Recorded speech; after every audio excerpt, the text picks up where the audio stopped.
All right, good afternoon, everybody. I'm going to go ahead and call this workshop to order. And I'm going to go ahead and turn it over to the two Jens. Good afternoon, Madam Chair, Commissioners. Welcome to the fiscal year 27 recommended budget workshops. We're going to go ahead and get started here. About a week and a half ago, we distributed to your offices copies of the budget book. That budget book is also online on the county's website. That is the budget that is being recommended by the county administrator. This week, we will be doing some extensive discussions on what's in that recommended budget. The main purpose of the meetings this week are to leave the meetings with some understanding of what you would like to have for millage rates for the coming year. And the purpose for that is that when you meet next at your regular board meeting, we're going to ask you to adopt the millage rates that are going to go on the trim notices. So if we leave this week with nothing else, we need to have that understanding of what we're going to be able to bring to you on the 21st that we'll be able to get approved. So we have the time now to go through the details to make sure you have that information. One key point is that when you do adopt those millage rates for the trim notices, those millage rates can go down during the rest of the budget process, but they cannot go up. So when you give us your thoughts on where you are with the budget during this part of the process, just keep that in mind. You can always go down, but you won't.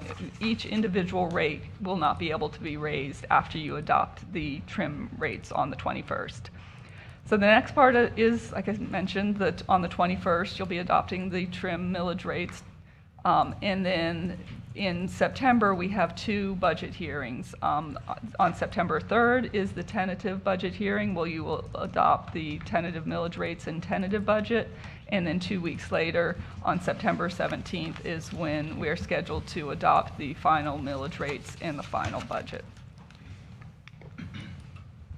So what do we have going on this week? So this afternoon, the conversation is going to largely center around just the recommended budget and an overview of what is in it. Tomorrow, the main focus is going to be the BOCC departmental budgets. And then Friday, the focus is going to be the constitutional officers, the judicial agencies, outside agencies, and a wrap-up. We do have 3 additional days scheduled where we have time allotted if it is needed to go into any further detail, depending on what you still want to hear from us. At the end of Friday, we will make that determination as to what all needs to happen next week. As this process is fluid and we have a lot of material that we're going to be presenting, we're going to try and stay flexible. So today, depending on how fast the presentation goes, we may or may not get into some of the material that's scheduled for tomorrow. We're going to try and stay flexible depending on where we are time-wise as we go through our presentations. With that, I'm going to turn it over to the County Administrator. Thank you, Jennifer. Good afternoon, Madam Chair, Commissioners. As we begin our FY27 budget workshops, I want to discuss an issue that has a potential to significantly impact the county's long-term financial outlook. As you know, the legislature has placed a constitutional amendment on the November ballot that, if approved by the voters, would substantially expand homestead exemptions. Based on the county's analysis, that proposal could reduce St. Lucie County's annual property tax revenues totaling approximately $112 million, beginning with $66 million in FY28 and the full $112 million in FY29. While the potential impact is a year away, the decision will be made by the voters this November, only weeks after the adoption of our FY27 budget. Because of this uncertainty, I am recommending a measured and fiscally responsible approach. Rather than implementing any new recurring expenditures proposed in the FY27 recommended budget at the time of adoption, I recommend that the board consider adopting a budget that is similar to our FY26 budget while preserving our ability to move forward later this year if circumstances warrant. We'll get into the details later in this workshop. The recommendation is based on several principles. First is flexibility. By delaying certain new and current reoccurring expenditures until after the November election, the board retains the ability to respond based on actual voter action rather than speculation. Second is fiscal responsibility. The proposed homestead exemption represents one of the most largest potential revenue impacts local governments have faced in decades. Although the impact would not occur immediately, the decisions we make during the process regarding recurring expenditures will affect our ability to respond to future years. Third is avoiding unnecessary disruption. If the amendment is approved, we'll continue developing a more aggressive multi-year financial strategy that includes, but not limited to, expenditure reductions, organizational restructure, and revised capital priorities. It is prudent to avoid expanding recurrent obligations until we better understand the physical environment. And fourth, preserving options. If the voters do not approve the amendment, I recommend returning to the board shortly after the November election with a budget amendment that would implement the recommendations and any board directives agreed upon during this process identified in the FY27 recommended budget. This approach allows us to move quickly while avoiding unnecessary financial risk. Finally, I want to emphasize the recommendation is not a reflection of the county's current financial condition. St. Lucie County remains financially strong. We maintain decent reserves. Our revenues, aside from property tax, remain stable, and our organization is well managed. The recommendation is simply a recognition of responsible financial stewardship. Sometimes requires patience when significant uncertainty exists. Our responsibility is not only to balance the budget for the coming fiscal year, but also to position the county for long-term financial stability, regardless of the outcome of the November referendum. I believe this approach accomplishes that objective while preserving the board's flexibility to make the decisions once spoken to the voters. Now we'll get into the details. So we're going to start out with financial impacts due to state and federal. Some of the unknown financial impacts that are out there is, with the current administration at Washington, D.C., we don't really know what's going on with FEMA.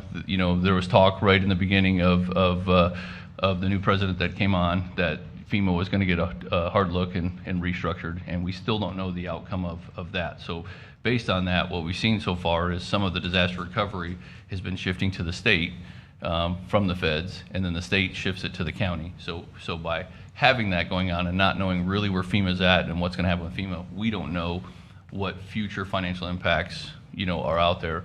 And just as a side note, the last major storm we had a few years ago, we have still not seen our FEMA reimbursements from that storm. So it just goes to show you that some of these things could be years in the making. So we have to keep that in mind, as we prepare for the future.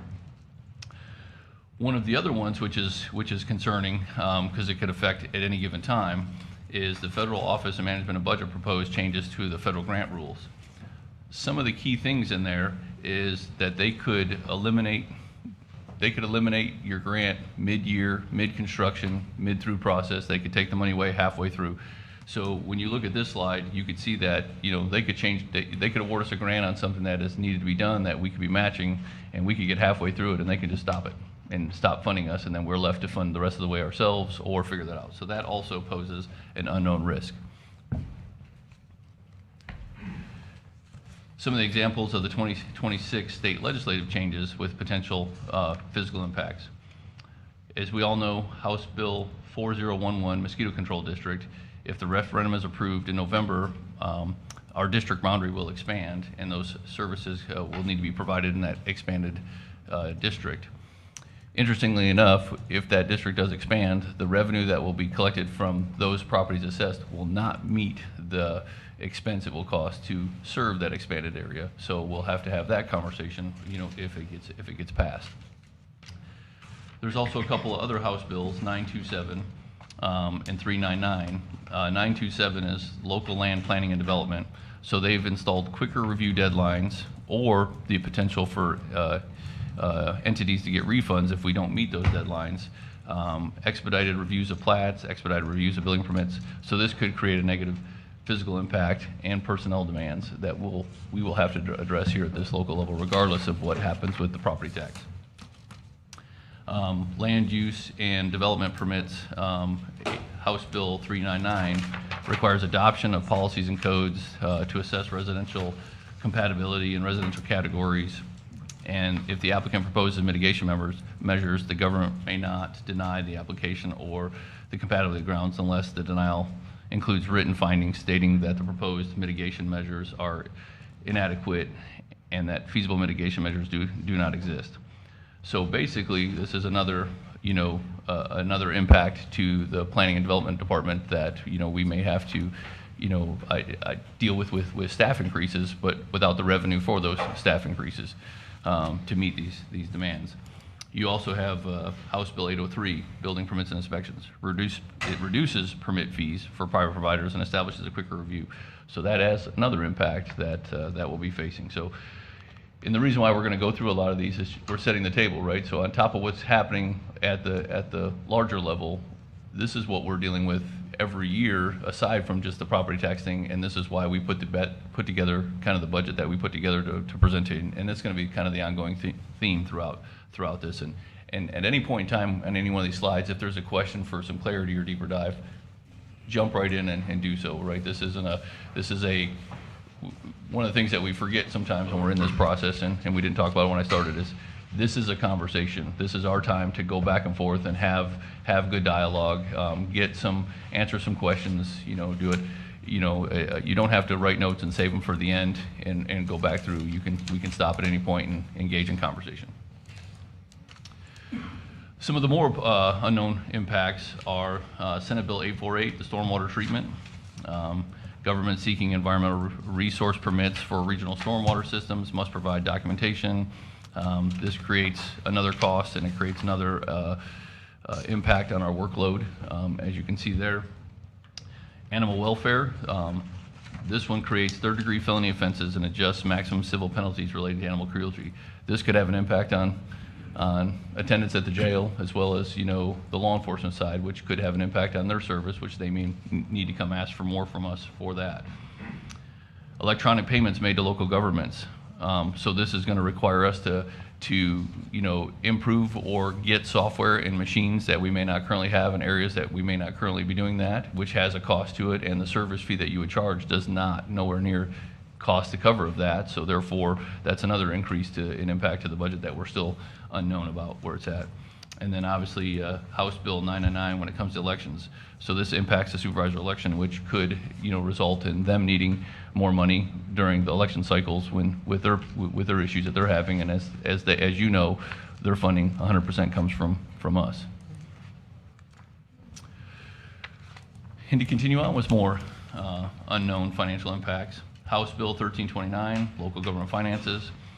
This one requires us to have a budget workshop to perform a budget reduction exercise, identifying strategies to potentially reduce the ensuing fiscal year by 10% in comparison to the current year without compromising essential public services, which have yet to be defined, such as law enforcement, fire services, and other legal obligations. Must post the exercise on the website, and it must be done at least 14 days before. So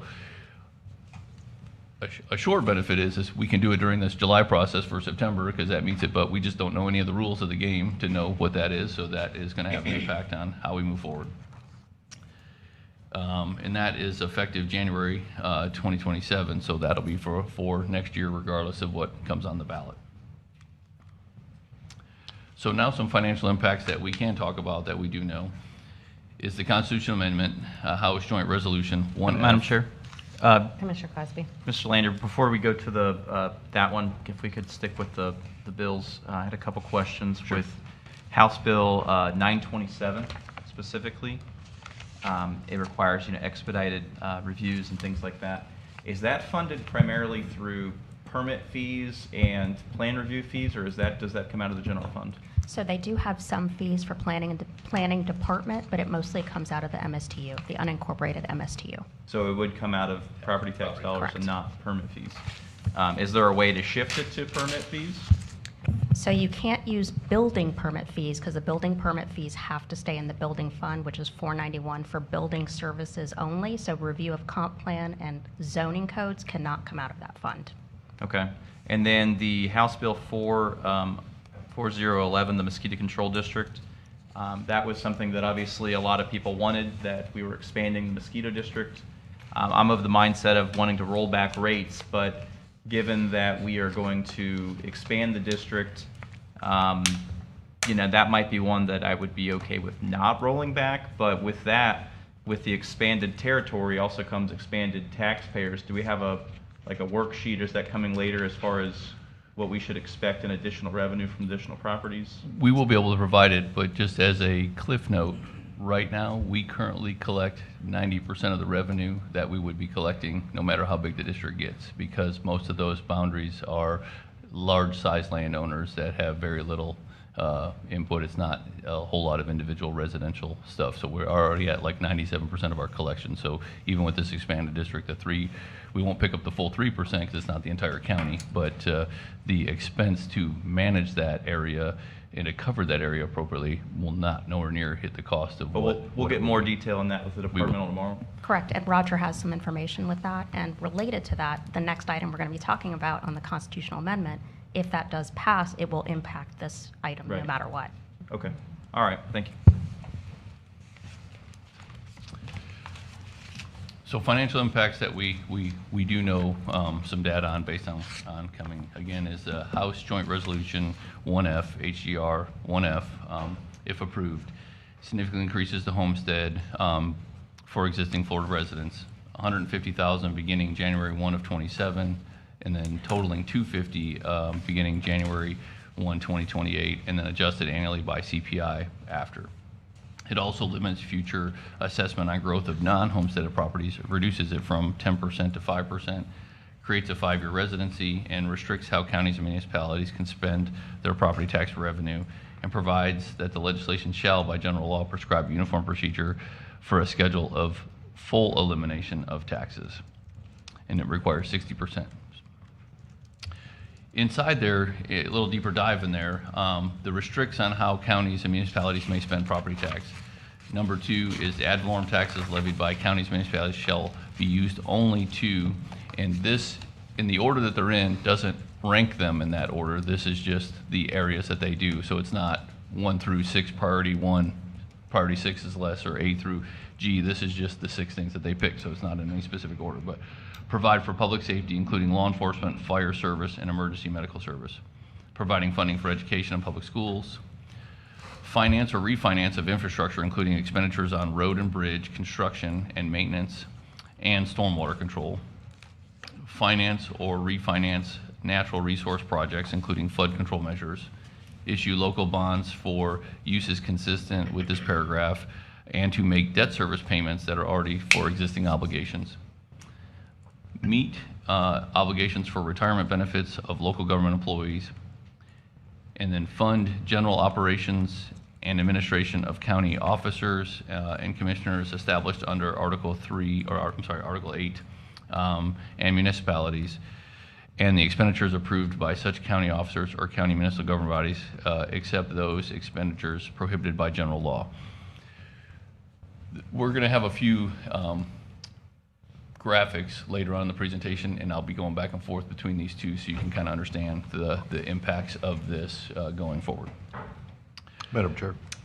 Commissioner Lee. Mr. Landry, the estimated financial impacts on showing in 28 and 29, is that is the 112 including the 66 from the previous year? So it's a total of 112 or additional? That is correct. No, it's 66 the first year. The second year would be an additional 57 or so totaling the 112.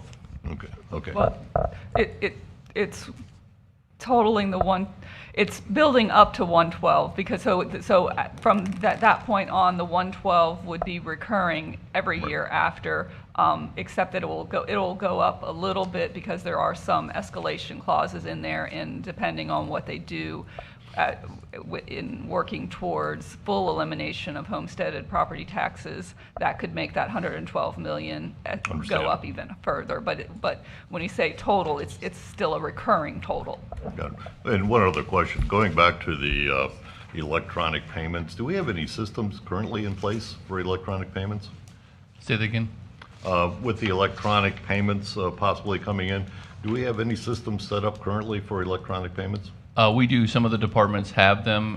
They're limited in what their capabilities are because they were unique to that type of thing. You know, like say for instance at the pools or something, it's a very limited capability. But to do it at the larger scale of what they're asking for would require a more complex process and more integration with our Security. system. So Okay. we'll have an increased cost.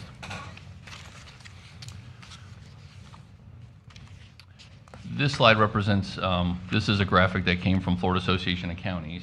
And this is where, you know, in addition to our internal analysis based on the information that's out there, we compared it against their analysis to make sure that we were tracking, you know, in the same direction.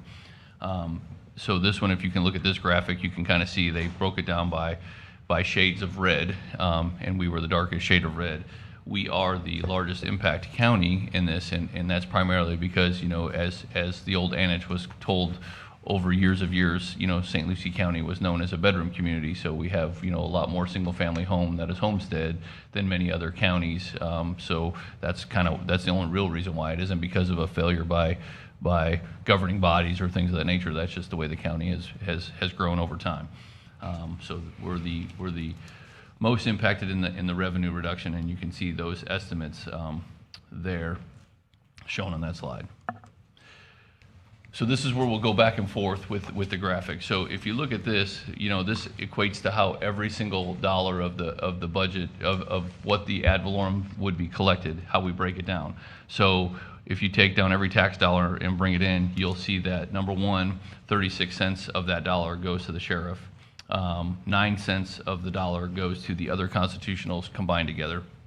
The judicial agencies, you know, state attorney, public defender, that equals 1 cent of the dollar. Department of Health, New Horizons equals 1 cent of the dollar.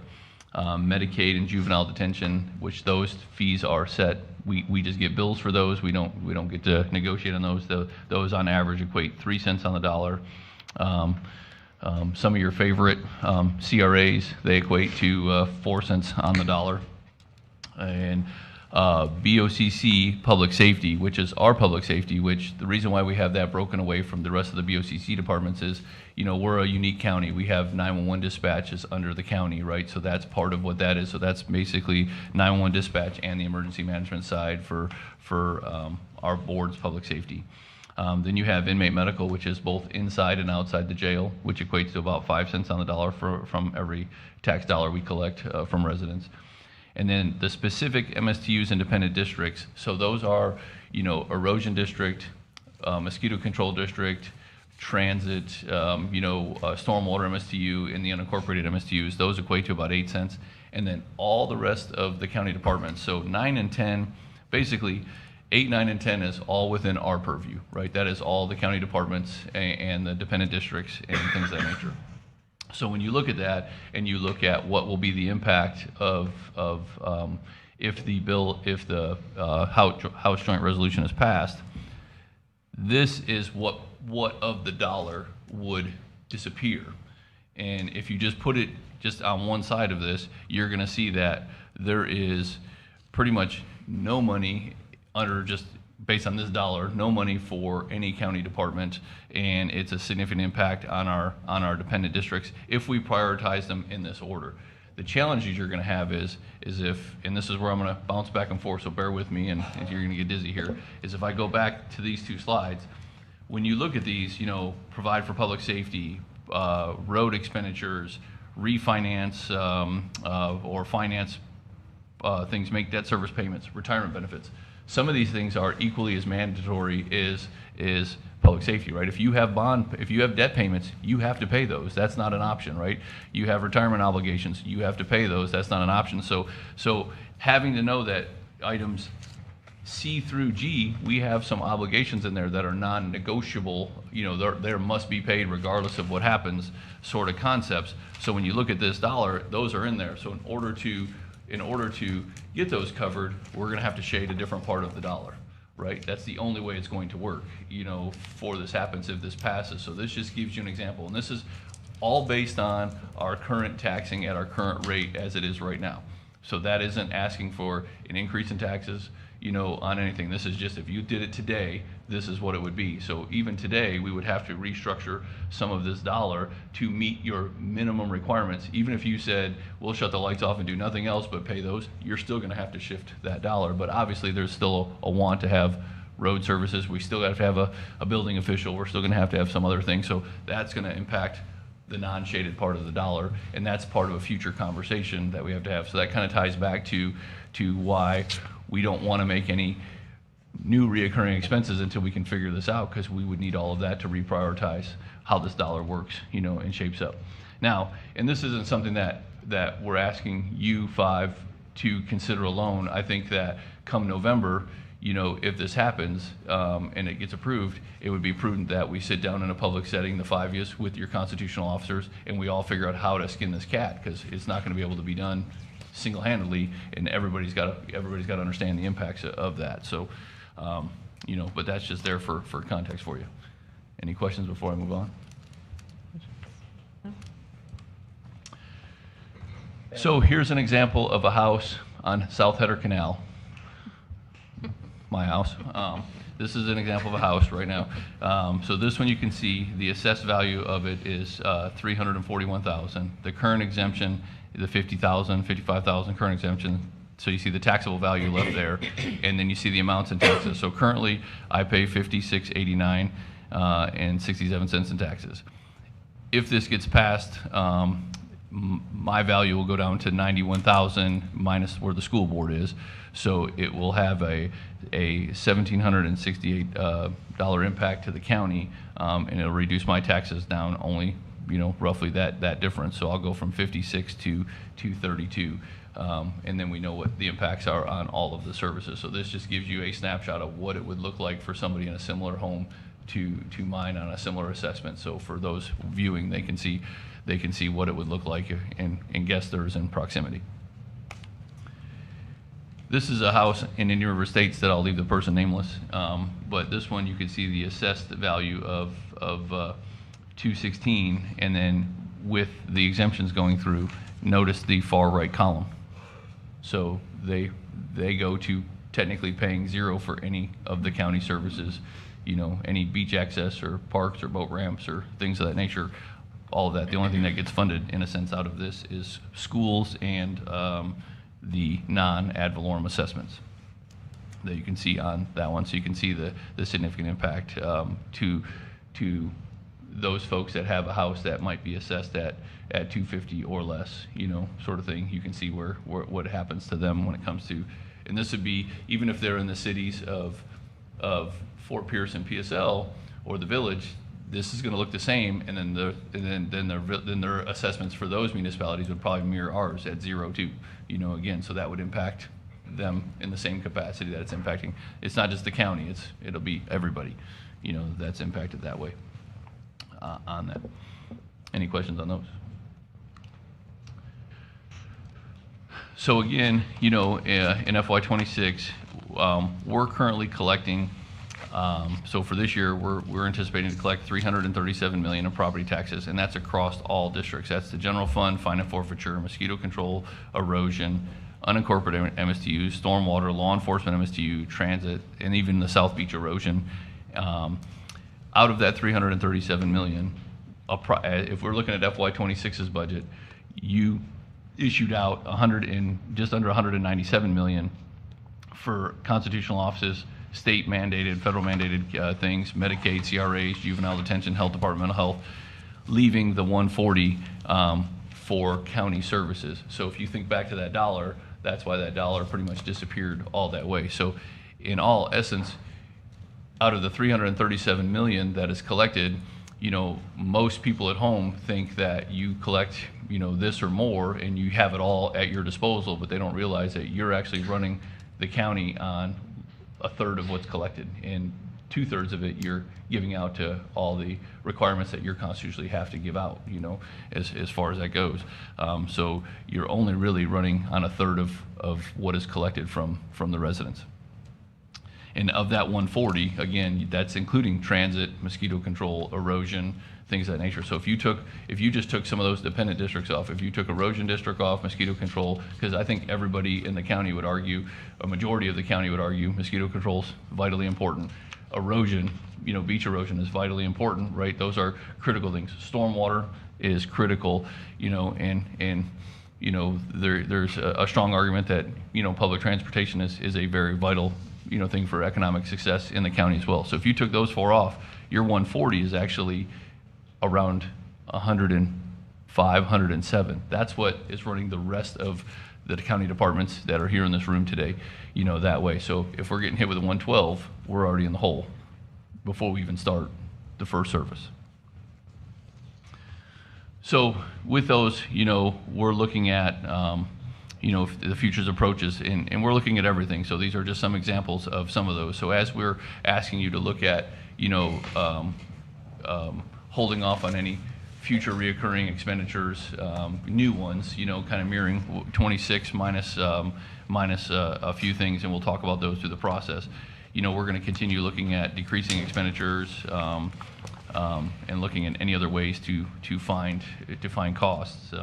Obviously with the with the ask of adjustments to the millage rate being the last thing, because we know where the board likes to be on those, but you have to see all options in order to know what's best to make decisions for the county moving forward.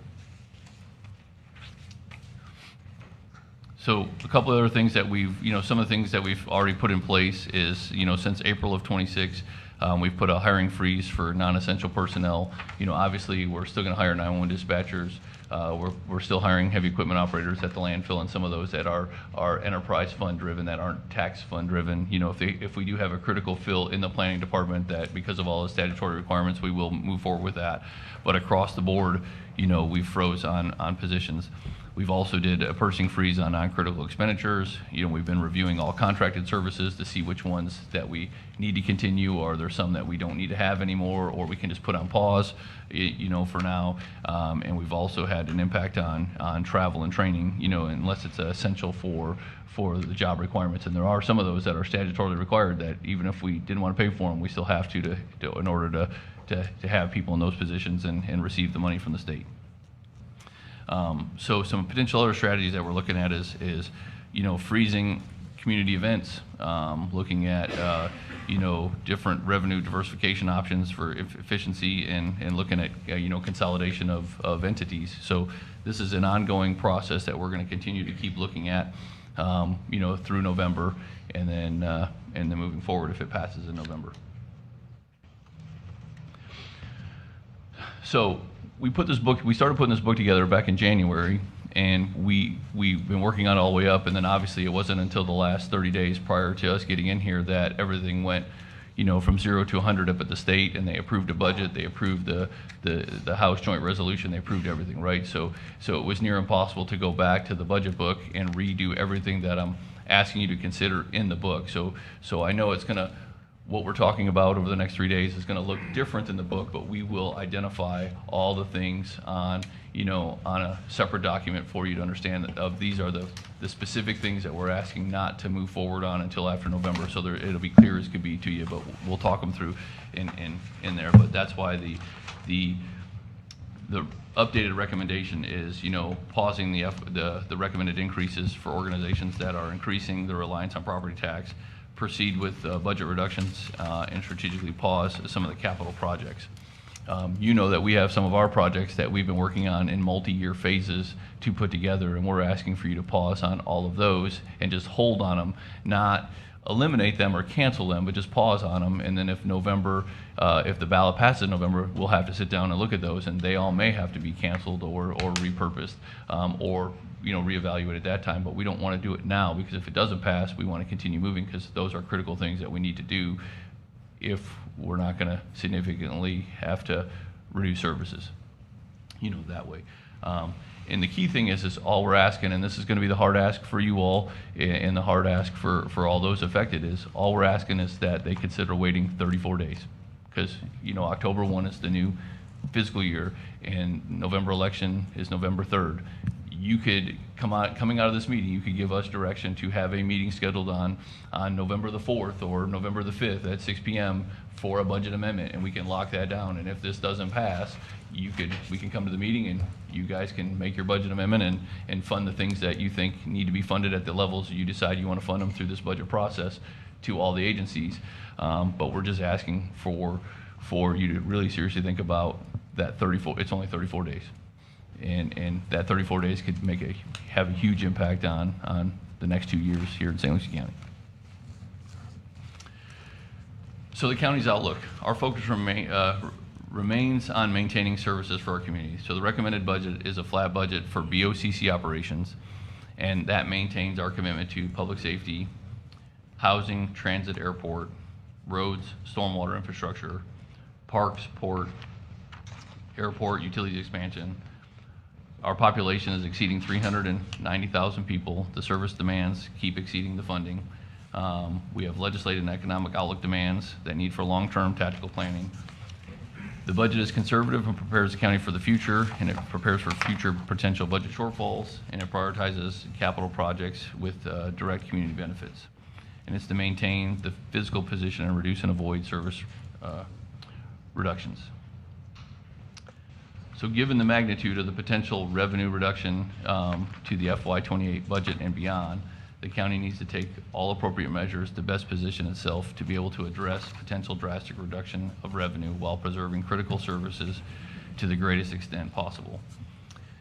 In the same way the county came out of the Great Recession and the pandemic, the county again is addressing significant physical issues in a deliberate and physically conservative manner to maintain a viable and productive organization amid the uncertainty and the increasing expenses, especially related to the cost of fuel, material supply, and construction of capital costs. With the continued leadership of the board and the dedication of our talented employees, the FY27 budget will continue to strive to best position the organization and provide the board with the maximum physical options and flexibility to continue to meet the current and foreseeable and unforeseeable challenges and opportunities facing our organization and the community. Any questions before we move on? Madam Chair? Questions? Commissioner Cassidy? Mr. Lander, do we have what that would look like pausing the budget? Because pausing the budget to FY26 would obviously leave additional revenue that we would hold on to. I'm just trying to make sure I understand what you're saying the right way. We'd hold on to it until after November, at which point we could have a budget amendment and adopt much of what's in the recommended FY27. What is the difference in numbers from FY26 that you would be recommending to pause to versus the FY27? So we'll go through, over the next few days, we'll be in very grave detail, but at a high level, as you know, the increased revenue that we see for FY27 based on new construction, based on tangible tax, and based on I think the CPI of the 2.7 for homesteaded property for those that have seen a value assessment. That number came in at around 21 million plus or minus dollars. When you minus away the CRA mandated costs, things of that nature, you're in the neighborhood of 16 to 17 million dollars that would be money that the board would consider to allocate towards increases requested by the sheriff, by the outside agencies, by the other constitutionals, and if we had any within the board. From the board's perspective, as we see it, when you see this budget, we are not asking for a new dollar. We are working off of FY26's number. We've actually had all the departments reduce their budget in order to absorb what you'll see later on as what I'm recommending as a cost of living increase for the employees and to cover insurance stuff in there. So we found a way to absorb that within it to stay flat on ours. So we're not asking for any new dollars in tax money, and that stays unchanged. So no matter what happens in November, we're not asking for another dollar that way. That money that is being requested by everybody else, we're asking that you hold on that until you fund them at what we funded at 26, but we hold on the additional increases until for that 34 days, and then the board can come back and consider doing that after that, and we'll get into that detail of that, but that's that new money, because in all practicality, if the amendment passes and we kept everybody the same at 26, his budget sort of line, that gives you 16 million towards the next year, which if we're going to be facing a $66 million shortfall, we're now $16 million closer to that. We know there may be another potential increase based on new construction and tangible tax and things in FY27 that'll help narrow that gap as well. So we're now just getting into where are the rest of those cuts coming from, and that's where we will have that plan for you on, whether it's through staffing reductions, through certain operational reductions, canceling of capital projects and redirecting those funds, things of that nature. We have a tentative plan for that, but So you're saying that the difference in the budgets essentially would be from the rollback rate worksheet, the new money basically from growth. yes. So and if we go below what we're currently funding at, that even makes that gap bigger, to do that. So and that's all part of the conversation, and as you see it go through, that's where we'll rely on you all for your thoughts and input on that, how you want to see that go. But that's all that the recommendation is. And I know it's going to not make me very popular, but we have to put you in the best position for November. And so that's, this is sometimes the hard times to make those recommendations. From the broadest viewpoint, I think that's the smartest thing to do, to hold off for 30 days while we find out what happens in the election, and then continue moving forward after that. But obviously, we have a lot more presentation to go through. You referred to the rollback worksheet. I just want to point out that the entire book was prepared before we had the July 1st property value estimate. So what you have in the book doesn't yet it shows like what, 14 million or something. Yeah. Right. And so throughout this process, we're going to show you what those updated numbers are. But so the numbers that George referred to include the July 1st numbers, which we haven't quite got to yet, but so it's not the worksheet in the book, but the updated version that you'll see information on later. I got that. Thank you. Yeah, I was going from memory because she only showed me on a quick piece of paper. She's not letting me have all the numbers yet. So we also know that there's still some chatter about when we had a visit from our CFO. So we're just going to take a brief moment and just recap, that conversation that we had at an informal as well. So we know that the CFO did an analysis on St. Lucie County, and basically through his analysis determined that there was $46 million in excess revenue that was that he determined was collected from taxpayers. He also had a summary of what the difference in the budget was over that 6-year period of time, our population growth and our FTE count. The interesting thing is he used 5 years of metrics, but he used 6 years of budget numbers, so that kind of threw the methodology off. Everywhere else that he went, to all other counties and cities that he visited, it was a 5-year thing. For some reason, we got an extra year added on of revenue collected, but not an extra year of inflation and expense costs. So not disputing his methodology, as far as the numbers he used, but putting the accurate data in. If you look next to it, you'll see if you ran an actual 6-year view, he could make an argument that there was 17 million that may have been collected more than what he thinks we should have. But when you adjust the population growth, and if you notice the FTE count he was off by nearly almost 100 FTEs, and the key thing of those is 54 of them are non-ad valorem, so they didn't even come from tax money. So in a sense, if you really went with true FTEs, you're down from 80 from 212. So it was a significant reduction of what the data that he had. So how that methodology was is he took a base year of FY20 and compared it to the FY26, and he had factors, and he used a 5-year factor, but he gave a percentage for population growth and he gave a percentage for inflation. I think his inflation percentage was around 5.5, and then he took a 5-year population growth based on whatever source that he came up with. We used his numbers to mimic it, to match it, but we could not find where the 5.5% inflation was. We were happy with that number because we couldn't match it, and it was higher than every number we found, but we did also run an alternate at 27.32, which we were able to find from the Bureau of Labor and Statistics. So some of the numbers that were pulled to do this was he used the general fund, and he pulled it from page 119 of the FY20 book, and he pulled it from page 116 of the FY26 budget book. And if you look at those numbers, it shows 162 million of general fund and 285 in general fund. However, on a subsequent page in the budget book, on page 111 of the 2020 budget book and page 110 on the FY26 budget book, when you look at this, you're going to see under FY 2020 001 general fund, you're going to see the adopted 154,932,962. The 001S general sub funds, the 7 million, he used those two and told them together. That 7 million below isn't tax money. That isn't ad valorem tax money. Those could have been bond proceeds. Those could have been money that came from CARES Act. Those could have been different money, but that was not ad valorem money there. And then when you look down at FY26, the same thing. We had 263 million in ad valorem collection in the general fund, and then the sub funds were 21 million, and that had ARPA money, that had other money in there. So he combined those, but those two bottom numbers weren't ad valorem collected funds from the residents. So when you put that back into his formula, it's an actual 70% difference in 76. So it had an impact on that overall formula that he used.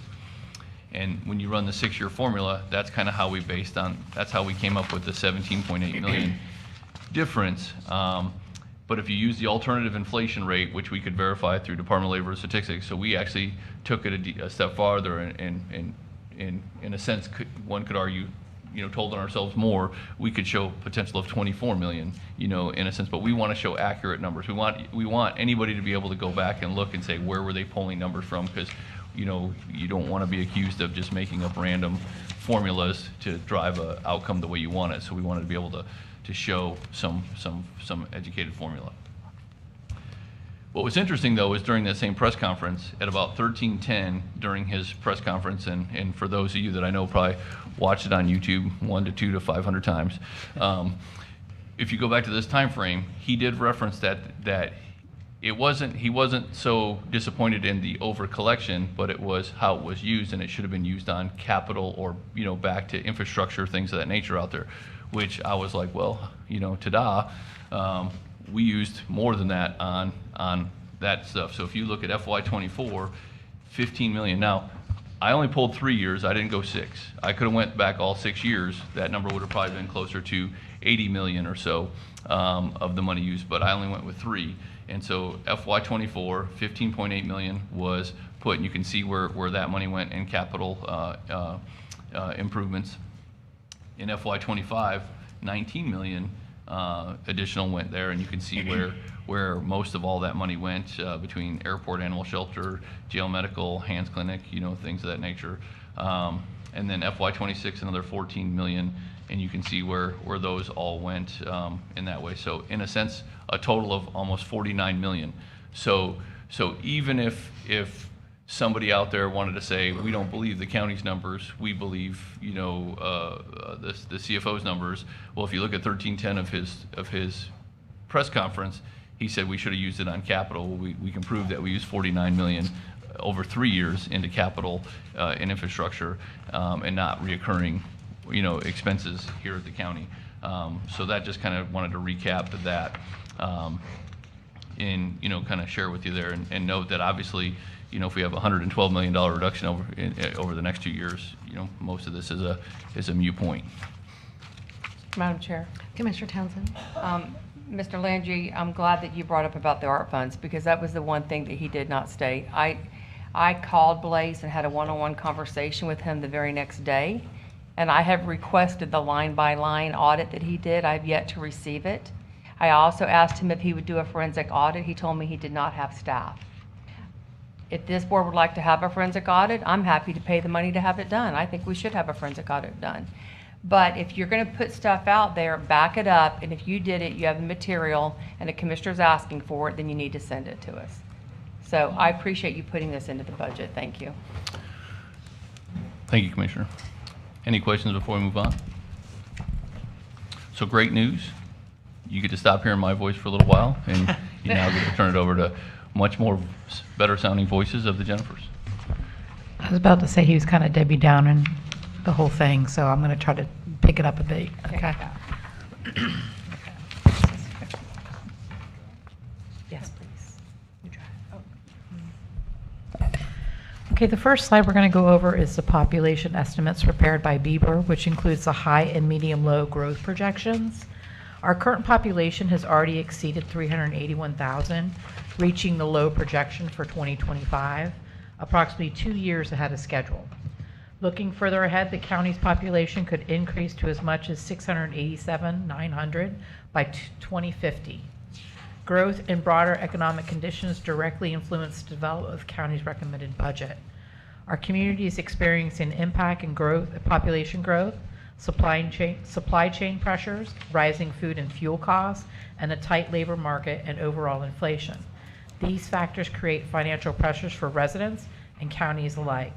By monitoring these conditions closely, we can better manage financial challenges and continue to meet the service delivery expectations throughout the changes in the economic cycle. The county has worked hard on several current and future economic projects, which helps us to establish an environment that is conducive to creating jobs. In 2020, we saw our employment levels drop. However, the employment level was recovered from the drop and has increased a little more than 25, or has increased, I'm sorry, by more than 25,765 jobs since 2020. In May 2026, the median sales price for single homes in St. Lucie County was $419,000, down from $421,000 during the same period last year. This graph here is provided by the Federal Reserve Bank St. Louis, which shows the Florida single-family home housing permits. The areas in gray mark the time of recession, so that would have been in 2008 and in 2020. Permit activity in St. Lucie County for 2015 and 2026 reflects a continued growth and development pressure across the community. The overall trend highlights the need to plan for infrastructure and services as residential and commercial activities continue to expand. This slide highlights key state and local revenues, including the half-cent sales tax, tourist development tax, infrastructure sales tax, and related sources. These revenues help reduce a pressure on the general fund and support major county projects such as road resurfacing, bridge repairs, and water quality improvements.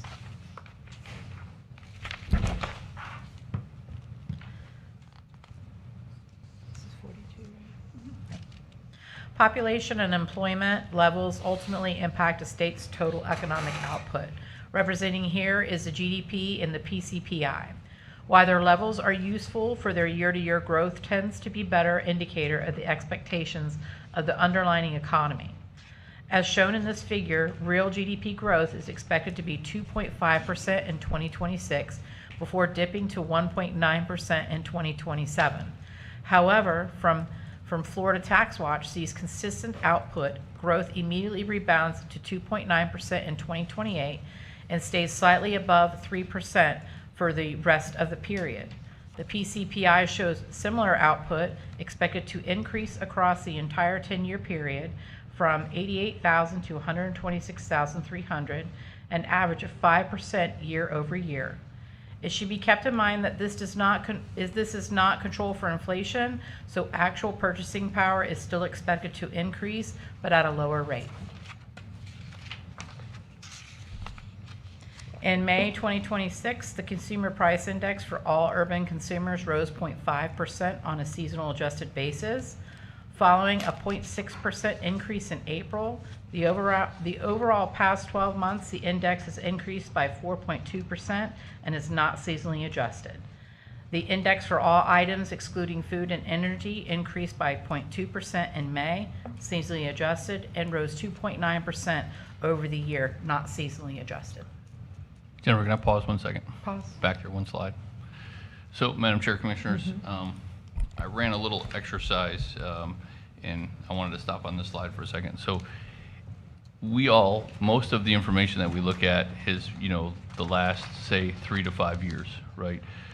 What was interesting, and I think it'd be interesting for everybody watching, is in FY 2007, St. Lucie County's overall assessed value coming out of the property appraiser's office was a little north of 31 billion, with a population of about 230,000 people. That's FY 27 or FY 2007. If you look at FY 26, 19 years later, the overall assessed value is around 44 billion. If you run the numbers, that's 2.2%, only 2.2% increase from 2007 till now. We've had a 65% increase in population from then till now, sort of thing. So you're looking at, when you look at just overall inflation of 2.9%, and what we don't realize is obviously, after 2007, the Great Recession, so property values went in the tank, right? But then as they rebounded, but everybody only looks back at the last 3 to 5 years and says, man, it's just been a significant out of control jump. Well, technically, if you just ran back 20 years on that trend, I think if we went back 20 years, I think the board at that time was still struggling to meet service demands and things at that point in time, 20 years ago, sort of thing. So when you look at things in perspective, if you can categorize numbers any certain way and put them in a box to drive a narrative, but if you look at the data as a whole, you're going to find that it's not that far out of line when you look at a 20-year look at the county, and we have to do everything in long-term look. So what does the next 20 years look like, right? Obviously, we're about to face another potential thing in November. So if that same thing happens and it drops, we're going to have to do the same thing again. And what's going to happen down the road beyond all of our time, 15 years from now, somebody's going to say, wow, the last 3 years it just went through the roof. The county's out of control. Well, no, look at the data and go all the way back, because 20 years ago,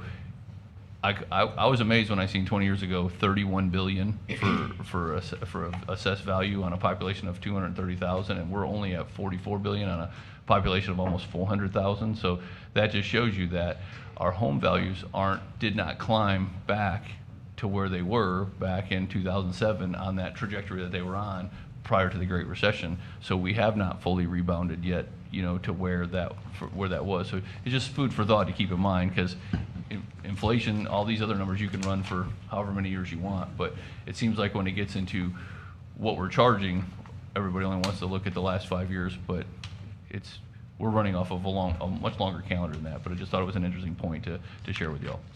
No, absolutely. So right now, what we're at 30 cents on the dollar. Going back to that same time period of the recession, I remember seeing it in last year's budget book or the year prior's.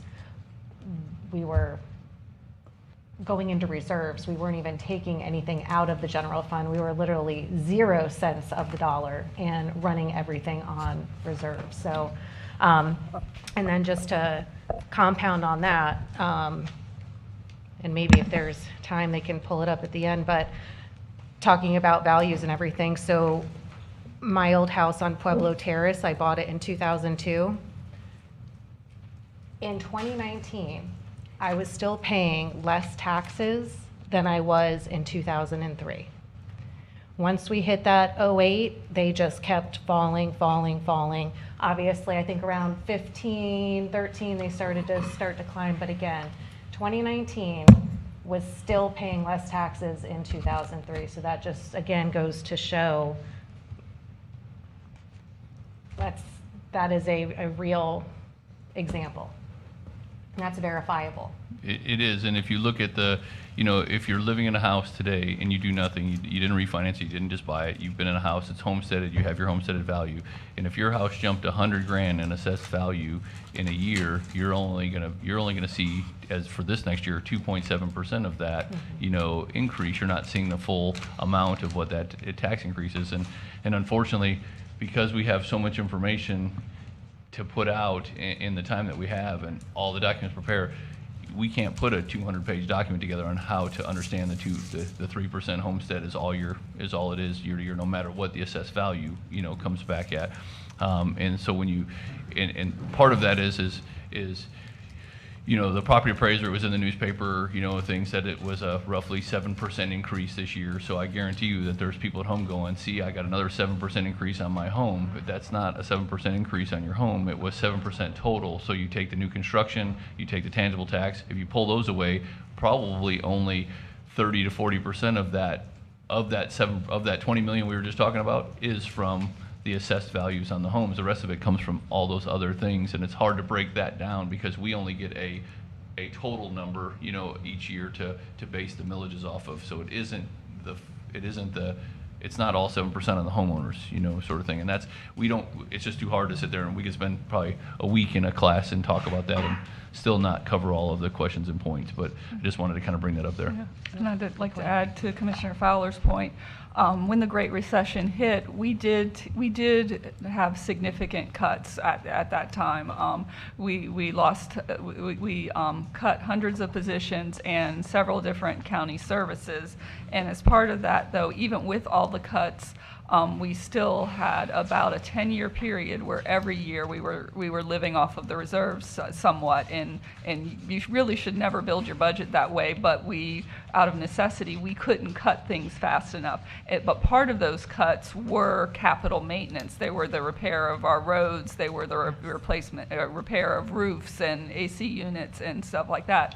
And so it's only been in the last 5 years that we've started to put money back into maintaining our capital infrastructure, because when you've gone so long without maintaining it, all that builds up, and now you have to get to it. And so that has really been the focus of the last 3 years' budgets, is really focusing on that. And so that is kind of where we are as far as what also happened back at that time. In 2007, as we were about to enter into the Great Recession, the state legislature had significant tax reform efforts at that time. And what they did, one of the things they did was they adopted what were called maximum millage rates, and they basically had every taxing authority every year certify that you stayed under these maximum millage rates. But those millage rates were basically the rollback rate, which captures new construction, so there is some growth factor in there, and a factor for increase in personal income. So you had a growth factor and you had an inflation factor. So it's a very similar to methodology to what the CFO is proposing over the last year. So, but with that methodology, every year we have to fill out these forms to certify we're within that maximum millage rate. When we certified our forms last year, we were $160 million under what our maximum millage rates would generate. So back to George's point, when you take that same methodology and that same concept of having a budget that is growing within CPI and within population growth, those forms that we fill out every year are telling that same story. When you look at the long term, we have been doing that, and it's just that everything was cut, but then as things build up, at some point you have to address the things that you didn't do for 20 years. Yes, agreed. Okay. Back to you, Jennifer. The other two. 2.0.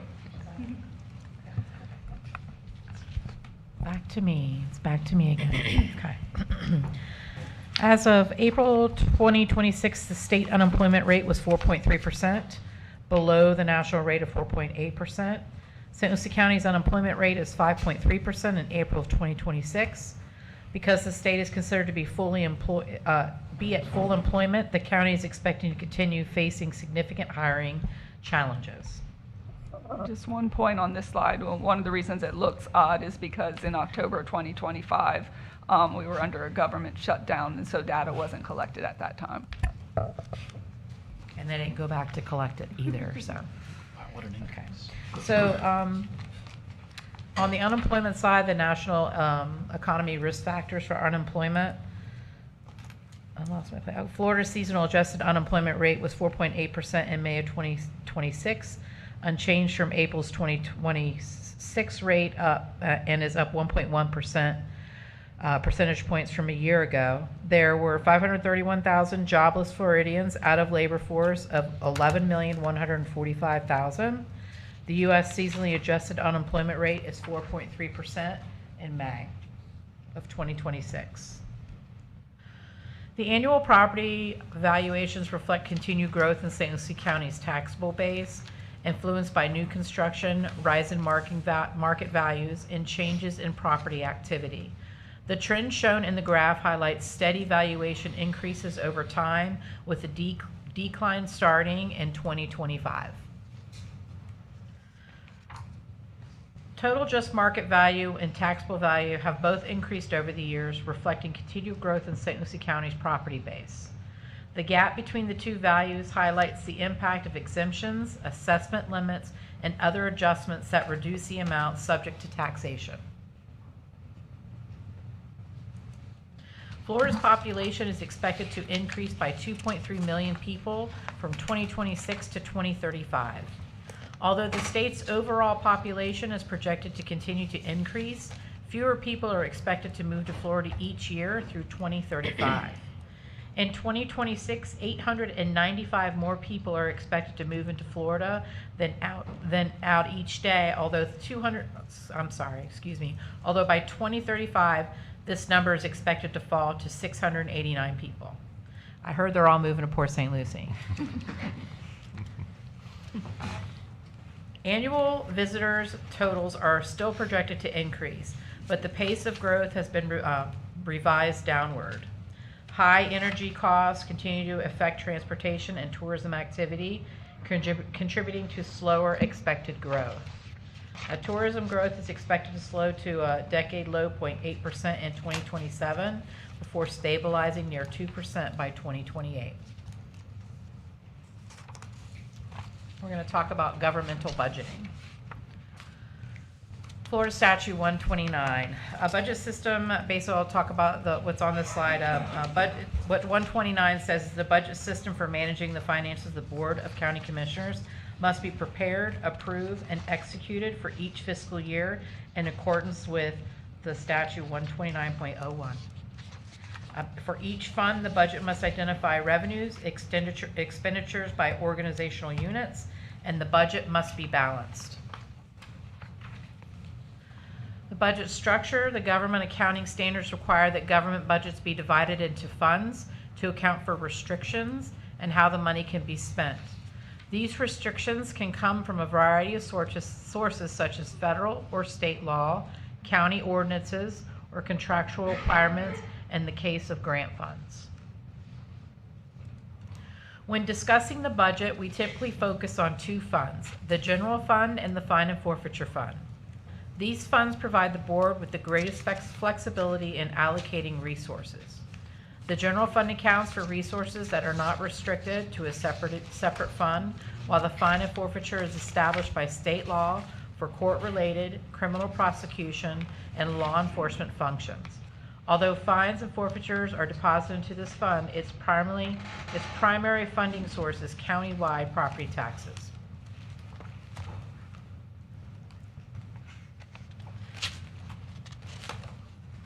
The state of Florida implemented legislation that made us reduce our millage rates to 9% below the rollback rate. This year, Amendment 1 was approved, which added that's the wrong slide. Okay, I'll continue on. The legislation implemented in FY 2008 and FY 2029 limits growth and values. This year's property value reflects a 7.7% increase over the prior year. Thank you. For FY 27, the property values have increased to 7.73% countywide, with Port St. Lucie increasing by 8.36%.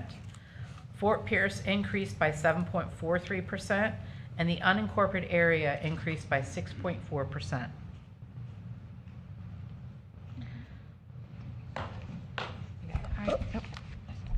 All right. Property taxes, also known as ad valorem taxes in the state of Florida, are very complex. We have a system where two identical houses right next door to each other can have vastly different assessed values and therefore pay vastly different taxes. So while the system is complex in the assessment of value, the formula for property tax levy is simple. It is the taxable property value divided by 1,000 times the millage rate to come up with the amount of property taxes somebody pays. The aggregate millage rate is the rate that obtained by dividing the total of all the ad valorem taxes collected by the board divided by the taxable value of the county. So in effect, the aggregate millage rate expresses the average tax rate. The state of Florida establishes the rules related to property taxes. All the taxing authorities work within those rules to establish the millage rates, and the property appraiser's office works within those rules to establish the taxable values.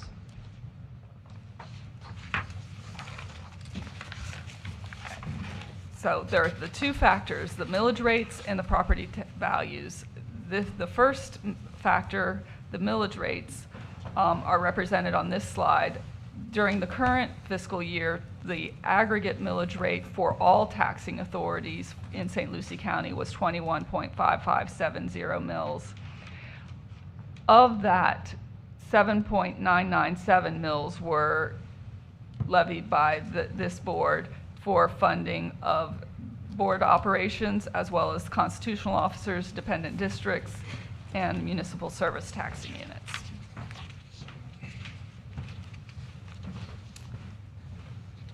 The second factor in the property taxes is the property value. This year, the county with the highest per capita property value in the state of Florida was Monroe County at $591,000. The lowest was Union County at $23,000. The statewide average taxable property value was $148,769. And St. Lucie County's property value was $112,540 per capita, which is 24% lower than the statewide average.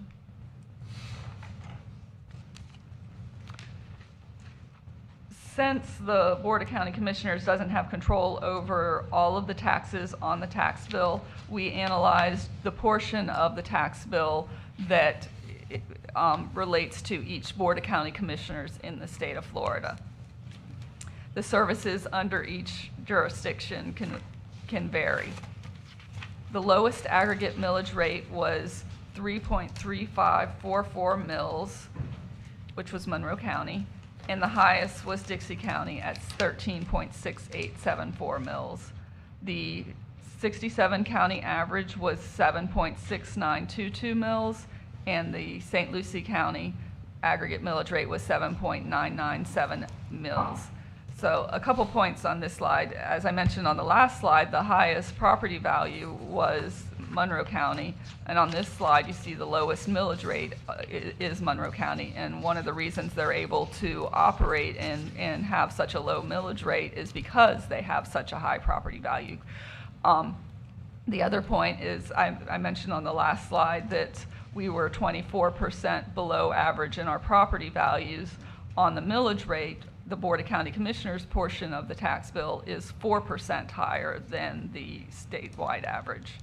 So when you take the fact that we're 24% below average in values and 4% above average in the rate, you come up with what our county taxes are per capita. This is the actual amount people are paying. So the other two slides were kind of pieces of the puzzle of the Board of County Commissioners' taxes.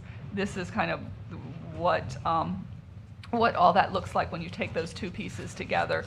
So the statewide average per capita is $991 in this current year, and St. Lucie County's tax was $900 per capita.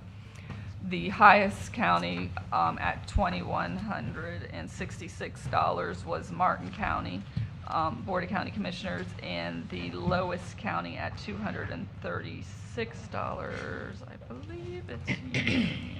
Yes, yeah, it's Union County.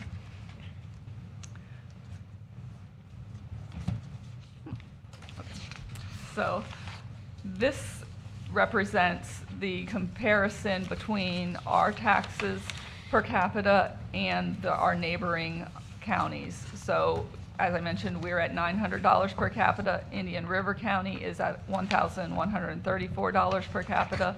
Martin County at $2,166 per capita, and Okeechobee County at $892 per capita. Madam Chair, Commissioners, interesting point is, and you'll see later on, especially on Friday when we get into some of the agencies. So as you know, our 19th judicial system, medical examiner, things of that nature, it's a 4-county collective, right? It's us, Martin, Indian River, and Okeechobee. And as you've seen from the ribbon cutting at the new medical, examiner's facility, there's a formula that breaks down each of those: state attorney, public defender, judicial system, and medical examiner. Population and or caseload, and there's a multi-tier factor to it that what it is, but however, we are always on the short end of that stick. So right now, I think in some of those categories, the formula had changed. We were 50% of the funding out of the 4 counties. I think we're moving up to 52 in some of those categories, which we'll talk about later on. But the interesting thing is we are the second lowest per capita in tax collection, only $8 away from Okeechobee County, but we are 52% of all of those expenses. So, I know that, at FACT and other areas and other meetings that you all go to, when you talk to your colleagues and sometimes, come back and say, man, this county's doing this with their roads, or doing this with that, or doing that. And I always have to, have the sad face on and say, well, we have to pay 52% of all the Treasure Coast bills because of our population and our levels, and that's why they have more money to do some of these things. So it just kind of puts a lot of this in perspective, that we're working with less money and we have a higher level of expense than all of them. So it's just kind of keeping that kind of thought process there. It isn't anything of the fault of your own, and isn't the fault of any process. It's just, that's just how the formulas work from the state, and that's just the world that we're in, sort of thing. So just wanted to kind of share that with you. And related to that, if you combine the populations of the other 3 counties on your screen, we still have a larger population than those 3 combined together. Correct. All right, thank you. So we introduced these slides last year into the process, and this was just a really interesting example. So this is a snapshot of all the properties that are taxed $1,000 or less in St. Lucie County. So when you look at within our border of the county, everything in blue pays less than $1,000 in taxes. So I believe it's around 29,000, just under 30,000 parcels, just under 125,000 acres, and it only equates to less than 1% of the revenue collected to operate St. Lucie County. So when you look at all of that blue, one of the interesting things is when you compare us to some of our other communities that have barrier islands and coastline, a lot of where our blue is, theirs is a very dark color in the fashion of that's where all of their commercial or high level residential stuff is at, and so they're generating a lot of revenue off of there, where, as you can see by us, we're the opposite.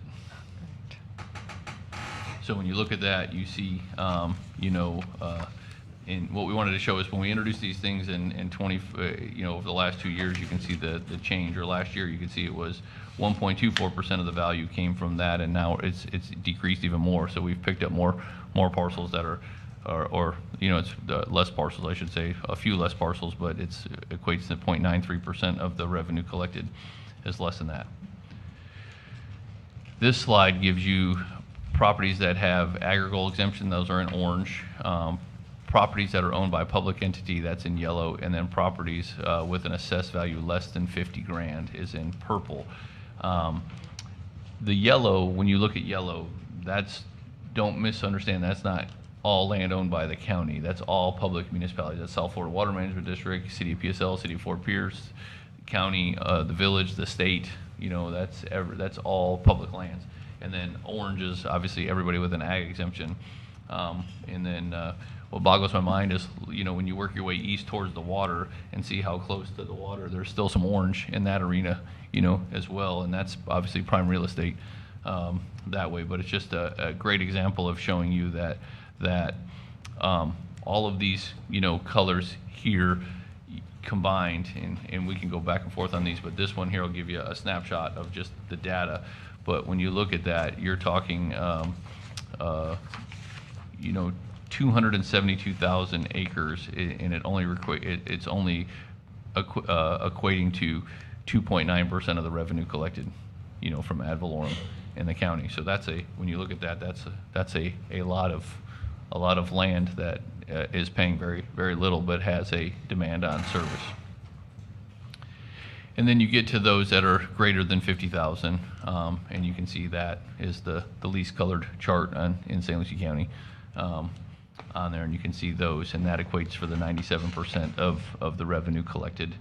And obviously it's in your very urban areas, the Lakewood Park to the north, Fort Pierce, PSL, and some sections of unincorporated county and river states, things of that nature. So you can see that equates to 97%. That's only basically 74,000 acres of the county is paying 97% of the revenue. It's an interesting way to when you look at it. This one still gets me the most, is that right there.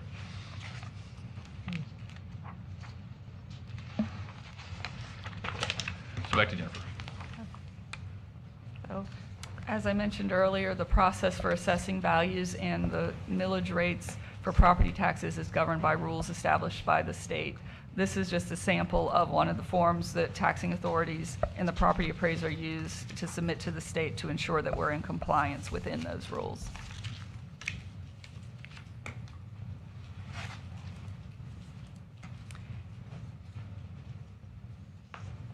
Each year, the property appraiser establishes the values. However, state laws cap the increase in values for homesteaded property at 3% or cost of living, which is lower.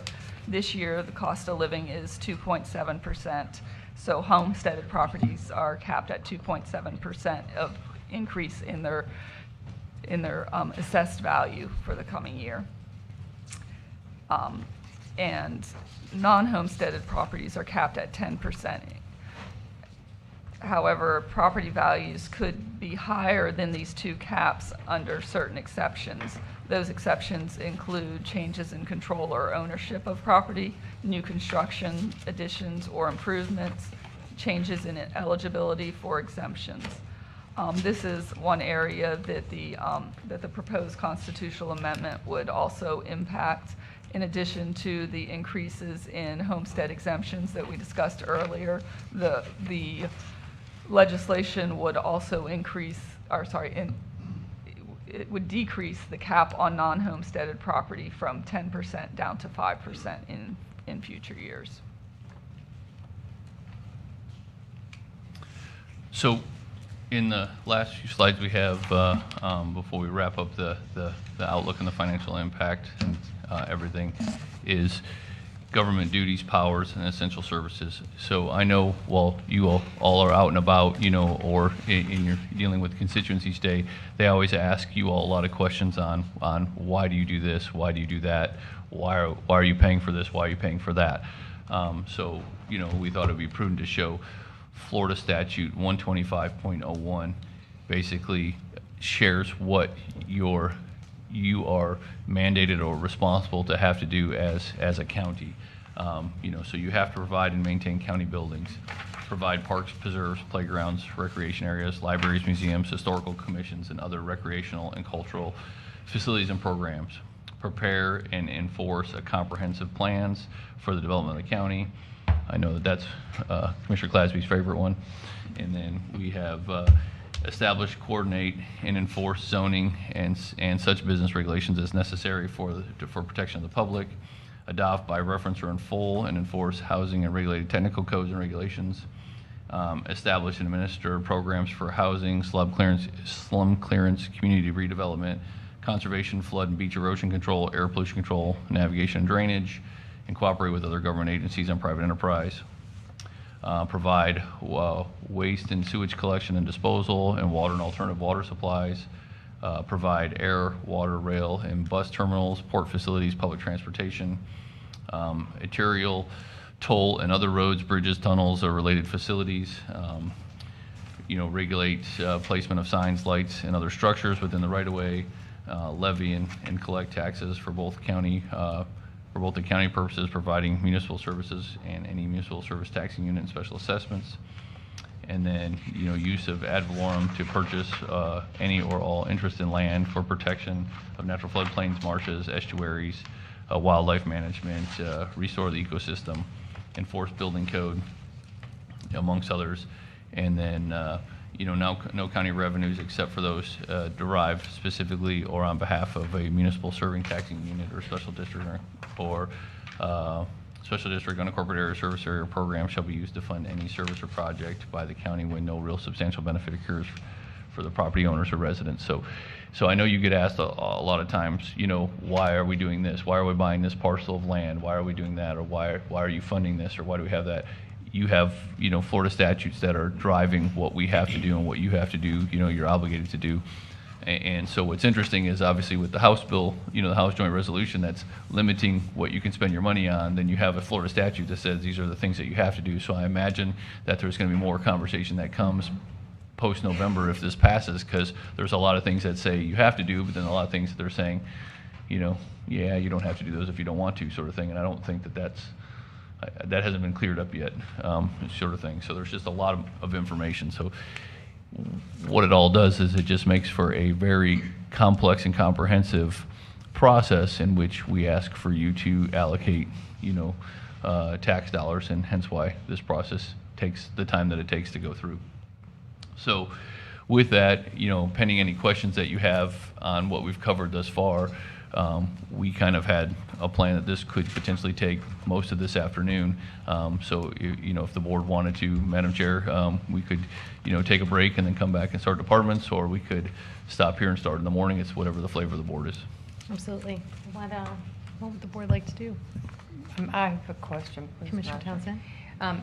Since we're kind of doing a scenario of overall, George, I just want to clarify a couple of things, because I know I've received multiple pieces of paper from different people, and I'm sure that the rest of the board has too.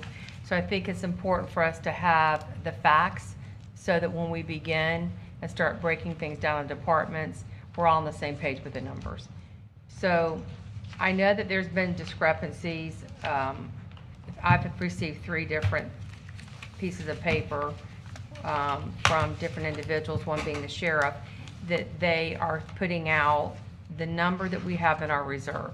I think it's important for people to understand that in the budget and everything you see, that number is large in general fund. But it's not the actual number that we have. So I'm gonna lean over there to you, Jennifer, because I don't have it right here in front of me. Budgeted for 2026 in general fund was what? Let me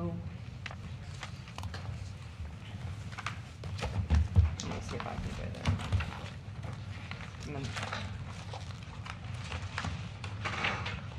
I should have asked you this up front, so you'd be prepared.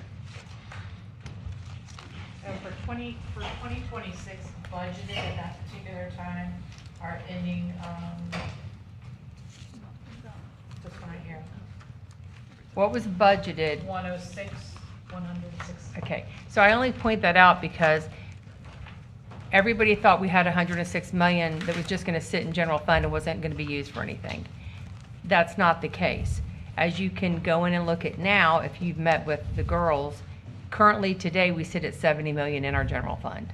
So some of that money that's in reserve, that's why it has to be in reserve. You heard earlier today when Jennifer and George brought up about the general fund and some other things and bonds and payments.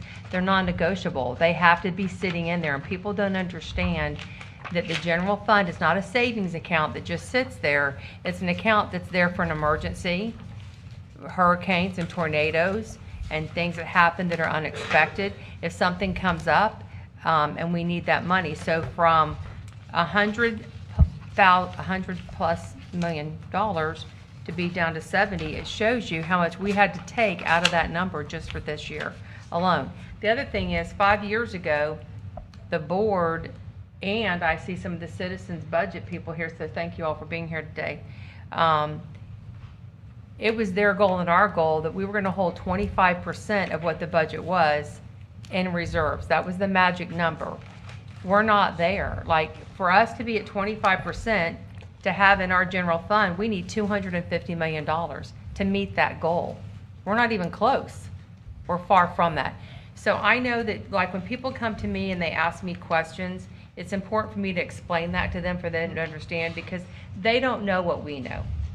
I know when I met with the sheriff, Orvac keeps arguing the point. I'm sure you all received this piece of paper. Greg's argument was that we have a lot of money sitting there and we need to give it to the sheriff. I'm happy to give the sheriff all that he wants. But I have to meet and I have to take care of staff and roads and other things as well. And it's not an accurate number, and I've tried to have that conversation with Greg. They're sitting here saying that there's $92 million sitting in our reserves in our general fund. We don't have $92 million. So one of the things that I'm looking forward to is I'd like to engage in conversation over the next couple of days. I think an easier process moving forward with the sheriff for us to all think about, rather than having to go through this every single year, going back, I've been doing it, this will be my 11th year. It would be an easier process if we could just decide as a board on a percentage. If our budget is this amount of money, this percentage goes to the sheriff's department, then there's no more arguments.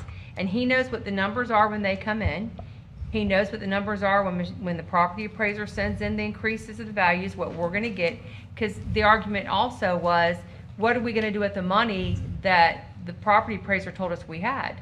Well, we're trying to build in case something happens to be ahead of that curve. So if we can reach an agreement and just say, moving forward to the sheriff's department, your budget's gonna be 49% of whatever our budget is, or whatever that magic number is, it cuts a lot of time off of our staff, our administration, us.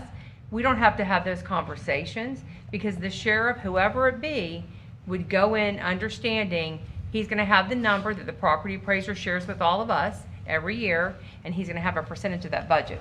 So that is a conversation I'm gonna be bringing up over the next couple of days. It's something that I'd like to move forward. I think it's an easier process, and I think it's a fairer process, because the sheriff knows what he's gonna have to deal with.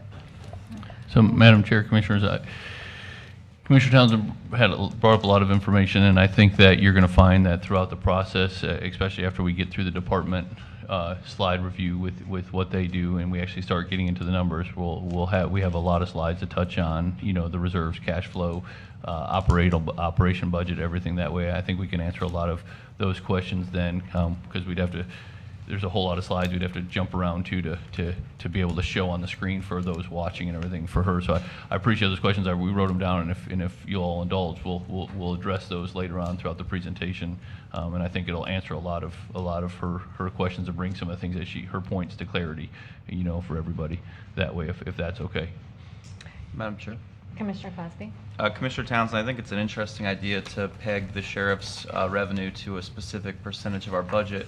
But how does that work out if the goal of the county commission is to reduce the budget? Does that mean that the sheriff should expect to reduce his budget as well? Absolutely. If our budget is going to, take for example the homestead. If our budget's going to have to go down because we're going to be missing $100 million in revenue, the sheriff has to reduce theirs too. I hate to say that, I don't ever want to take away safety, but I can't take away something that I don't have. And you're going to see, because they do go back a lot to 08 figures, because it was severe. There was a lot of cuts. I don't ever want to have to sit here and think about laying off one of our employees. I don't ever want to have to think about doing that. But if we have to cut things across the board, everybody has to cut. All the constitutionals, I think school board, erosion, mosquito, it's not just us having to cut our budget. If we have to cut, fairly every single person that gets a part of the money coming in should have to cut their budget too. I think we ought to be advocating the state legislature to change the law 100%. to have the constitutionals set their own millage rate. That way we don't get, dinged for it, because at one point, when they wrote the Constitution and the way that it is in the state of Florida, there were supposed to be checks and balances. There's not a lot of checks and balances with the 5 of us versus the sheriff on a lot of things. I mean, that's a big bear to deal with, and no one wants to be known for reducing law enforcement or anything like that. But I do think that the sheriff does have some pretty crafty people that work over there, and whenever they say that there's X amount of dollars in reserves, they're not talking about a specific fund. They may be talking about money parked in other funds throughout the budget, like 315 or wherever else, and they kind of aggregate that into what they think of as the reserve, whereas those are capital projects that we're building onto year over year. So that's why talking about reserves really depends on who you're talking to as to what that definition is. So I agree it can get complicated. Madam Chair, I want to follow up with, a couple of years ago, I suggested that we put it out to the voters and let the voters decide if the sheriff's department should be its own district, just like the fire board. That way, he's held accountable, whoever the sheriff is, to the voters the same way as the fire board. I think that's a horrible idea because with the fire district specifically, I mean, they have to do all their own facilities and everything. There is a cost savings by having, there is. joint janitorial and all the other building maintenance, that sort of thing, under one roof. But having the sheriff set his operational millage rate would put that on him, the clerk, everybody else that isn't set by the Department of Revenue. They should have the ability to set their own millage rate. Then they're accountable to voters themselves. Well, and that was my point. My point is that the sheriff should be accountable to the voters the same way we are. And I'm not referencing this as any means against our current sheriff. I'm talking about sheriff in general across the board, all 67 counties. That is the biggest about everybody's budget, and it is the biggest discrepancies with every Board of County Commissioners. Y'all should know that. You hear it, I'm sure, at FAC. And so to have an easier process so that the sheriff is accountable to the voters and the people, we have to figure out a way to get there. And so it's either let them be their own taxing authority like the fire board, or let them have a percentage or have a set millage rate. And I agree, because the other thing that people don't understand is, just like you referenced, we as the board, we pay for the jail, we pay for every lock, every door, every window, every AC. That doesn't come out of the sheriff's budget, it comes out of ours, our facilities budget. Same as the clerk, the tax collector, supervisor of elections, all of their buildings are on us. The jails are on us. The courthouse is on us. Most of the people out there don't understand what we as the Board of County Commissioners fund.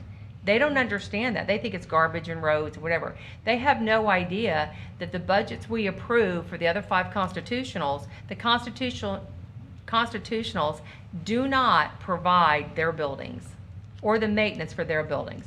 And I mean, James, you worked in facilities. You know how many times does an air conditioning go at the courthouse? That's the Board of County Commissioners budget. Right.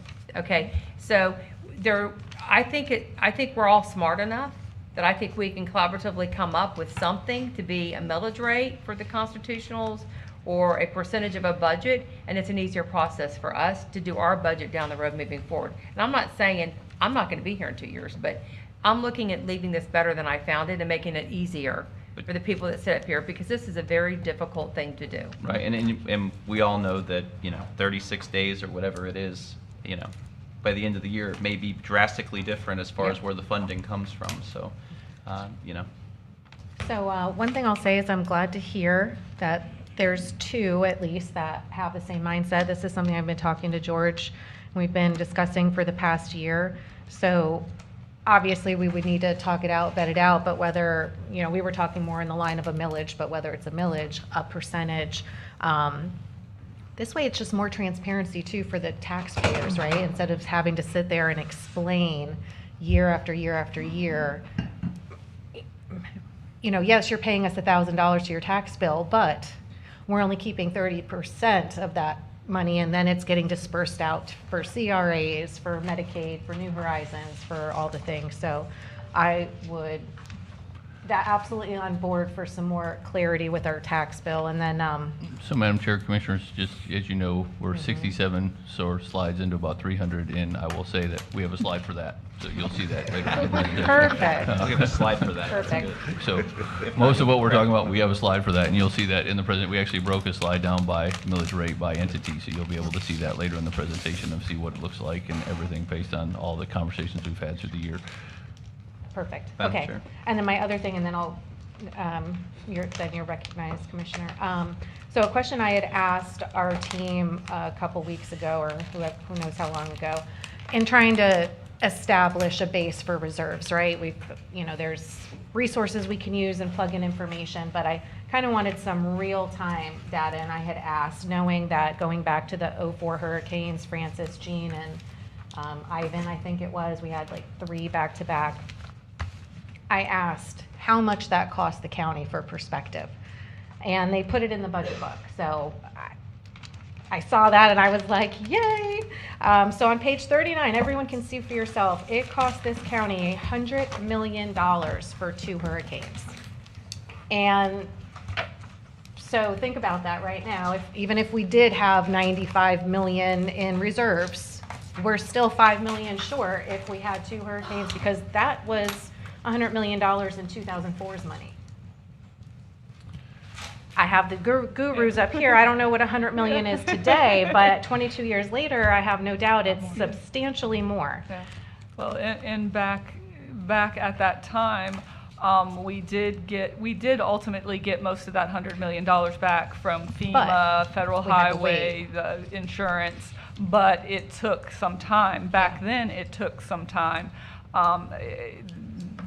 These days, the process for reimbursement is taking longer, and as George mentioned at the beginning of the presentation, there are some federal policy guidelines that might be changing that might shift more of that pressure on county governments, and so whereas before the $100 million might have had to be spent only to be reimbursed later and the reserves immediately rebuilt, in current time, that's not necessarily the case. Once we spend it, it could be years before we get it back in those years we might be hit by another storm. And Madam Chair, later in the conversation, when we talk about this, when we show some information on it, we want to show you a differentiate between reserve and cash flow, because 10/1, we have to start paying new fiscal year responsibilities to all the agencies as well as internal. We may not start seeing collections of the revenue from ad valorem until late November, December, January, things of that nature. So we're usually anywhere from on the good end 60 million to a worst case end 90 million in the hole by the first of the year, waiting on collections. So if you count your reserves, and let's just say the reserve is 100 million, and you count that 100 million as your cash flow, and then we are in the red by January, in a sense, and something happens in between that time frame, there's no money to do anything. There's nothing there, right? So we're trying to identify, here's your reserve, but we also should have a cash flow amount in there in addition. Obviously, from an outside perspective looking in, that could be, one could say, well, now you've got $160 million sitting in the bank that you have as quasi reserve. Well, just like in anybody's household, you can't make your house payment on the first of the month if you haven't got a paycheck sitting in the bank right there, right? You can't write the check and send it to the house, to your mortgage company and say, hey, can you wait till the 15th to cash it, because I don't get paid till then, but I want to front you the check. We have to have the money, so that's one of the things that it often gets left unsaid is the county has to carry a level of cash flow in all funds, because it can't just be one. It's in all funds, to be able to sustain the level of service till revenue collection comes in. But we'll have more of a dive into that later as well. For the year we're in, the sheriff's budget gets paid 1/12 every month, except for January, we get 2/12. But so the beginning of October and the beginning of November, we cut a check for 1/12 and 1/12. For this fiscal year, that's about $10 million for each of those 2 payments. So collectively, we, just for the sheriff alone, we spent $20 million in required payments to fund his regular operating budget before we've received a single tax dollar into the funds to be able to support it. And so that is a big part of the need for reserves. It's not all for just in case of emergency. Some of it is just to float the bills until the money starts coming in. Sure. Commissioner Cassidy. So, outside of the balance forward discussion, because that is, that's an accounting thing, and we had a previous informal meeting regarding the appropriate level of reserve that the county should hold, and it was a pretty robust discussion. But let's just assume that there comes a day that a natural disaster occurs, and no matter what the percentage of reserve we have, we exceed that. What is the process if something happens and we need, an extra $30 million to pay for something? What is the process there? Is there a way to get a line of credit? So, in my experience, back in 2004, when Hurricanes Francis and Jean hit, we did not have $100 million all at once it sitting in reserves. We did have so we did have where we would get a project worksheet approved with FEMA, and we were able to submit reimbursements kind of as you go, and so some money did flow back in. So we weren't out $100 million all at once. But so we might spend $10 million and get reimbursed for $10 million, and then the next month, it's and so forth. But as part of that, we did enter into a line of credit to be able to enter into contracts to get the work done when we didn't know what the federal government how fast those payments would come in. Ultimately, we did not utilize it in that specific instance. We had it on file. We could have drawn on it, but we at the time were able to get the reimbursements coming in fast enough to where we didn't need to utilize it.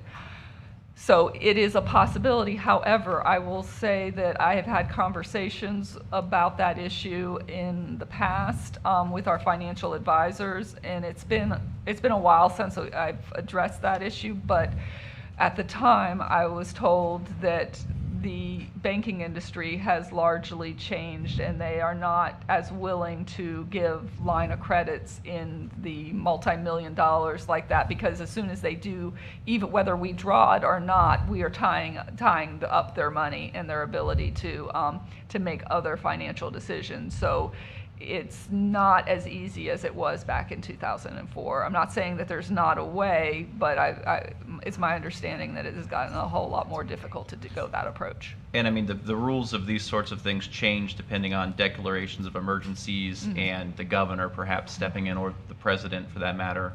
And obviously we can't totally rely on FEMA because things are rapidly changing there. It's definitely not the same as it was back in '04, but that's interesting. So the other thing I wanted to say is I'm willing to continue the budget meeting if everybody else is, the day 2 part. Okay. What's Commissioner Lowry, any thoughts? It doesn't matter to me. I'm good. Let's go. It doesn't matter to me, whatever everybody wants to do. Okay. If we want to break. You think a 10-minute break? So and then, we yeah, can- let's do let's come back at 3 o'clock. 14 minutes. Okay.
All right, everyone, we're going to go ahead and reconvene.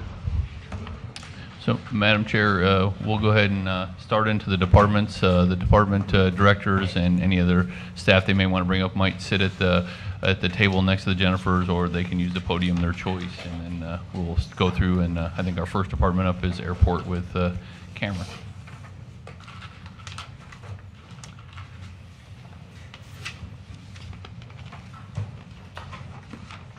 Good afternoon, everybody. Hey, So, Cameron.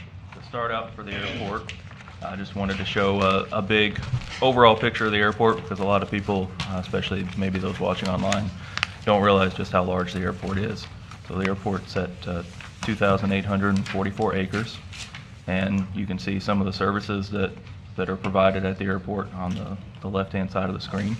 So we have flight training, corporate, so private charter. We have a number of businesses located on the airport, local businesses, and we also have recreational and sport. And I do want to touch on, we are also negotiating with the commercial airlines, because we do have a Part 139 certificate, and I'll talk about that a little bit later. So you'll notice if you look at the airport, you see a lot of green on the screen. So we do have a master plan. I think that's been brought up a few times in the past. We are starting that coming up in 2027. It's a month-long, I wish it was a month-long. It's a year-long process. And we have numerous community meetings, community involvement to kind of shape the airport. It's really meant for a 50-year overall picture of what the airport will look like. So this slide was stolen from FDOT. So every few years, FDOT does an aviation economic impact study for a number of airports across the state. This one was from 2022, so the information is a little bit dated, but it is the most recent one that they've got. So in terms of the Treasure Coast International Airport, the state has determined that we impact over 3,000 jobs. We add $269 million to the state and community local economy, as well as the economic impact of $547 million for the state.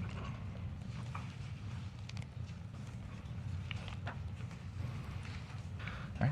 So one of the projects that we recently completed in the last year, the terminal project, you guys have heard about this a little bit before. So the terminal, the way that it was set up before we got the 139, we had very little room for passengers. It was mostly office space. So we moved all of our office spaces out, renovated it, made room for passengers, TSA, airlines.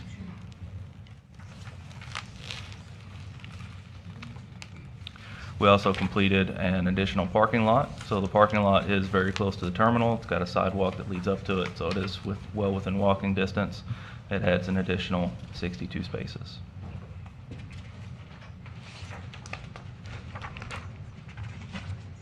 One project that is currently ongoing is the airfield pavement markings project. So this one is one that we remove and replace all existing markings on the pavement. We anticipate this one being done before the end of the month, so we're very close.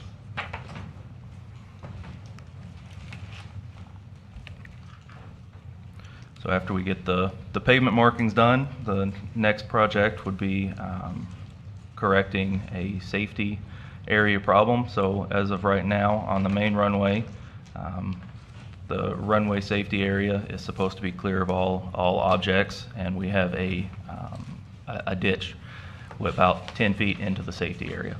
So we are putting an aircraft rated culvert over it. One of the options was to reroute the ditch farther away from the airport runway, but with discussions ongoing with the FAA on airport runway extensions, we didn't quite know where to land on where to route that, so we just figured we'd go over it.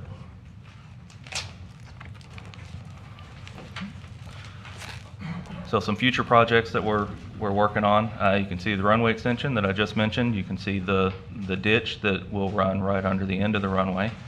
This is planning for 8,000 feet total, so another 1,000 feet, give or take. And that will be part of the FAA's evaluation process. They're still in the process of that. Another project that we've got in the pipeline is actually an FAA project, so no local dollars for it. It's an FAA-funded project, is a new control tower. So the existing control tower, the one that you see at the bottom of the screen, is very old. I say old, it's 1985, so it's kind of reached the end of its life. It is 90 feet tall. So you can imagine the limitations that it's got with the height. The training runway that you can kind of see in the top left of that picture was put in 2011, 2012, and there are some line of sight issues with the existing tower. So the new tower will be in the vicinity of the star on the screen, will be 120 feet tall, and will have all of the the modern amenities that the control towers have now. So in talking to the FAA, they landed on a couple possible spots, but I think they're leaning towards this one primarily because of any future growth being in the north green area that was on the first slide.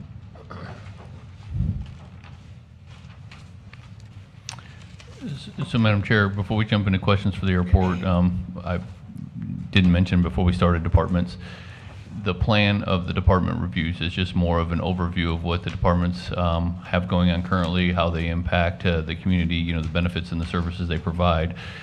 In the second half of tomorrow's process, that we started today, we'll actually get into numbers on capital and recurring and things like that of the department. So you won't find in this part of the presentation any project specific with cost for discussion. That'll come later.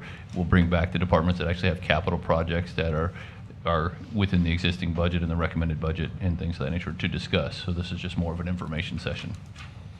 So any questions on the information part of it? Madam Chair. Commissioner Cosby? So as far as what capital projects would be paused, that discussion would take place at that time, you're saying? Correct, yes. So there are some projects that are going on, at the airport and other various spots that no matter the outcome of November, we can't pause just due to some of our current obligations with tenants and things at the airport.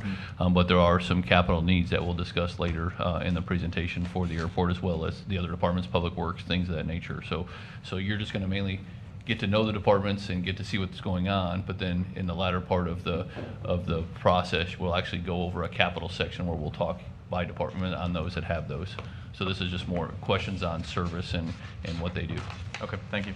Madam Chair? Commissioner Townsend? I think it's important, though, to also mention whenever the departments are up here, some of the stuff like out at the airport was done, but it wasn't funded through us. Like the tower, was that not funded through Congressman Mast's office? The tower is an FAA-funded project. The Congressman Mast was a portion of the runway extension. So that was appropriated for some environmental work and some planning work for the runway extension. So I think it's important for the public to know that whenever they give updates, this isn't everything that comes out of our budget. Some of it's coming out of appropriations from state and federal. Absolutely. Madam Chair. Commissioner Cosby? So with speaking of federal dollars, and FDOT dollars, things like that, the grants that we get, typical cost match ratio based on where we're at right now, what is that? So typical cost match for the state, they're usually 50-50. FAA can lean somewhere between the 90 and 95%. It really depends on the type of project. Okay, thank you. Mm-hmm. Okay, I have a quick question, and I'll ask it, and if you'd rather it be deferred to the later section, just let me know. The runway extension, is that something we absolutely have to do to have the commercial service here, or is that just in preparation for commercial expansion? And then, that's the first part. Go ahead. Okay. So to answer that part of the question, for commercial service, we don't need the expansion right now. So. Okay.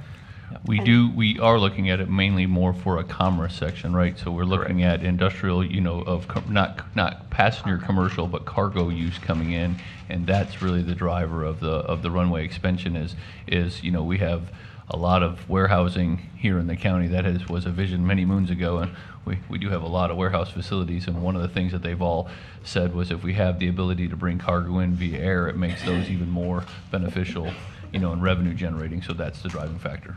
Okay. And then a funding question for that runway extension, are those grant dollars? Are those a combination of general fund and grant dollars? So a portion of the FAA's evaluation, which is ongoing, is to determine which length they think we need.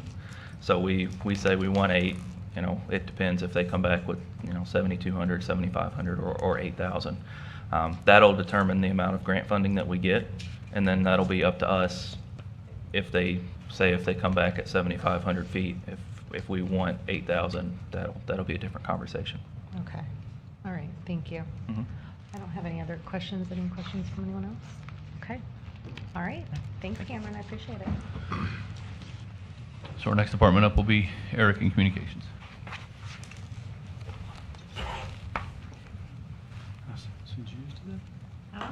Did you make it go? Thank you, Madam Chair, Commissioners. For the record, Eric Gill, Communications Director, and I've had the pleasure of working for St. Lucie County for the past 20 years and helped this division grow into a department. It started out in around 2001 with just 3 staff members that were a division of administration, and has grown into an 8-member team that handles all the external communications, including press releases, websites, graphic design, social media, public records requests, and more. Since 2005, the communications staff has won more than 135 awards from regional, state, and national organizations such as Florida Association of Counties, National Association of County Information Officers, Florida Public Relations Association, the Public Relations Society of America, and more. But I always say that, we're only as good as the staff allows us to be. There's a lot of great stories that our departments have to tell, and it's our job to tell it to the community. And our goal is always to get the right information to the right people at the right time to make the right decision. So this slide shows some of the numbers and why does it keep jumping? There you go, I'm not going to touch that. I'll let Jennifer drive it. We handle all the media requests that come in interviews, either myself or Flynn, or we coordinate with the department directors to handle that. We also support the Public Safety Department at the Emergency Operations Center. Whenever we're at a level 2 activation, our staff goes out to the Emergency Operations Center. As you know, we have broadcast equipment out there to televise briefings before, after, and during storms. Some of those live streams have as many as 300,000 viewers during the peak of a storm, so we can keep residents informed of what's going on out there. We also work with them even during blue skies. Like right now, we're trying to encourage people to make sure they're doing what they need to do to prepare for hurricane season. Every 4 times a year, we remind them that the first Thursday of that quarter at noon, the sirens will go off. There's no, as a testing measure, there's no need to freak out. It's part of our routine maintenance, and we also have we participate with public safety and our regional partners and FP&L with annual graded exercises in the unlikely event that there is an event at the nuclear power plant. We send out about 250 press releases a year for the 20-something departments that you all oversee. And our public records request is another thing that we handle. We don't manage all the records for the county, but our department is usually the first point of contact when public records come in. And we have seen those increase, 100% increase in those records requests. Our county attorney can verify, because we work with the county attorney's office to make sure we're meeting those requirements and making sure all the redactions are in place and they're fulfilled in a timely manner. And I think a lot of the requests we get, it's everything from which one of my neighbors contacted code and turned me into code, to permits and such. But again, that is something that we've seen a huge increase in the past few years. Brochures, flyers, and other annual reports. We help departments put those brochures together and put them on the website.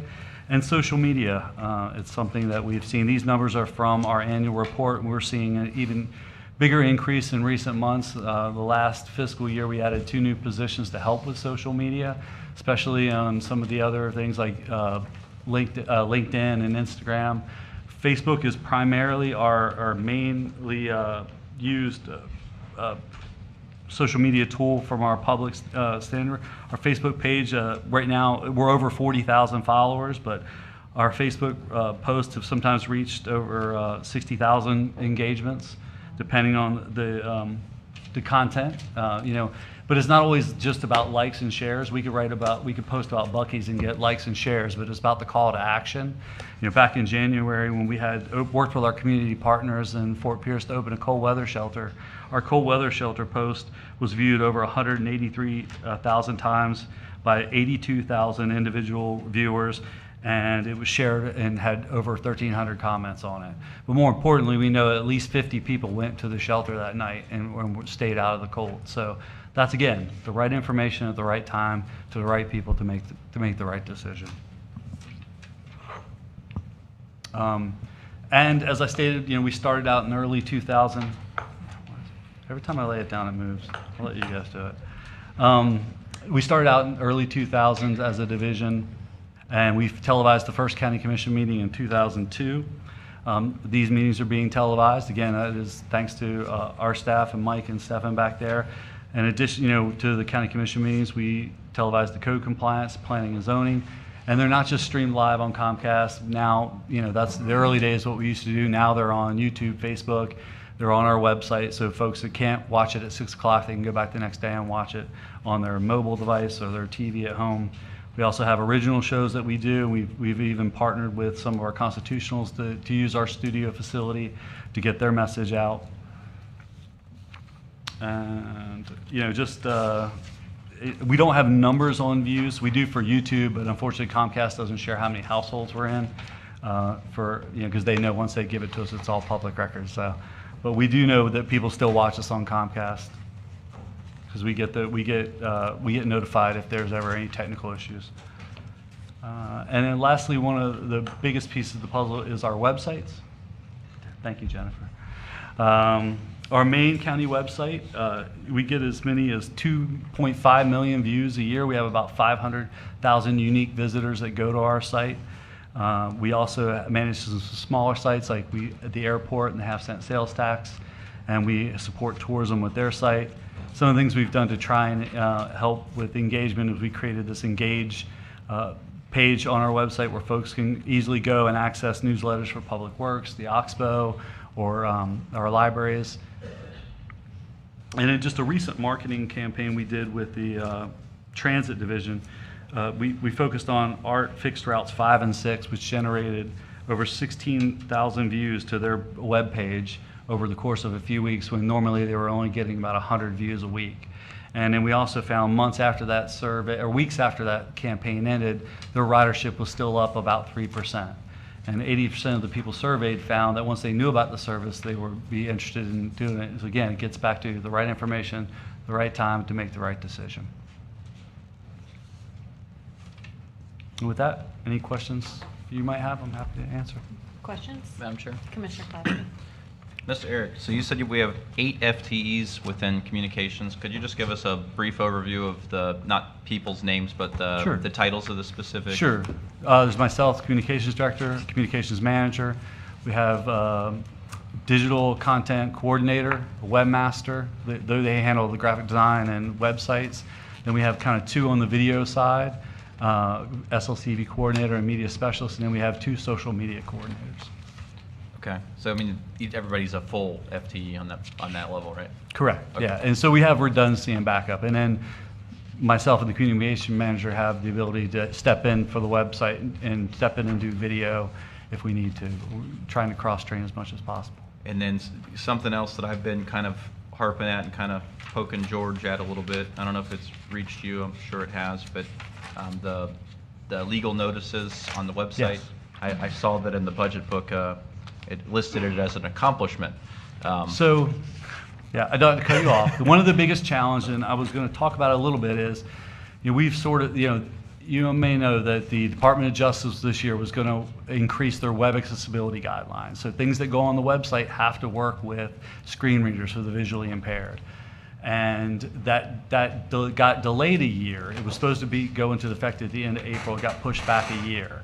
But that's one of the biggest hangups right now with the legal notice. The vendor we're working with, there are some accessibility issues that we don't feel comfortable yet that it's meeting the new standards, and I don't feel comfortable launching a website knowing in 10 months it's going to have a bunch of bad documents that we have to take down or remediate. So that's one of the biggest challenges right now. We're hoping, we've got through one hurdle just last week. We're hoping that hopefully by the end of August that site will be up and running. I know the city of PSL is also joining us in that effort to get that legal notice up, and they're anxious to get this going too. So I'm glad you mentioned PSL in there, because I was talking with a couple of their council members, and they are pursuing getting a quote from Hometown News in the meantime to see if their rates are more attractive for that.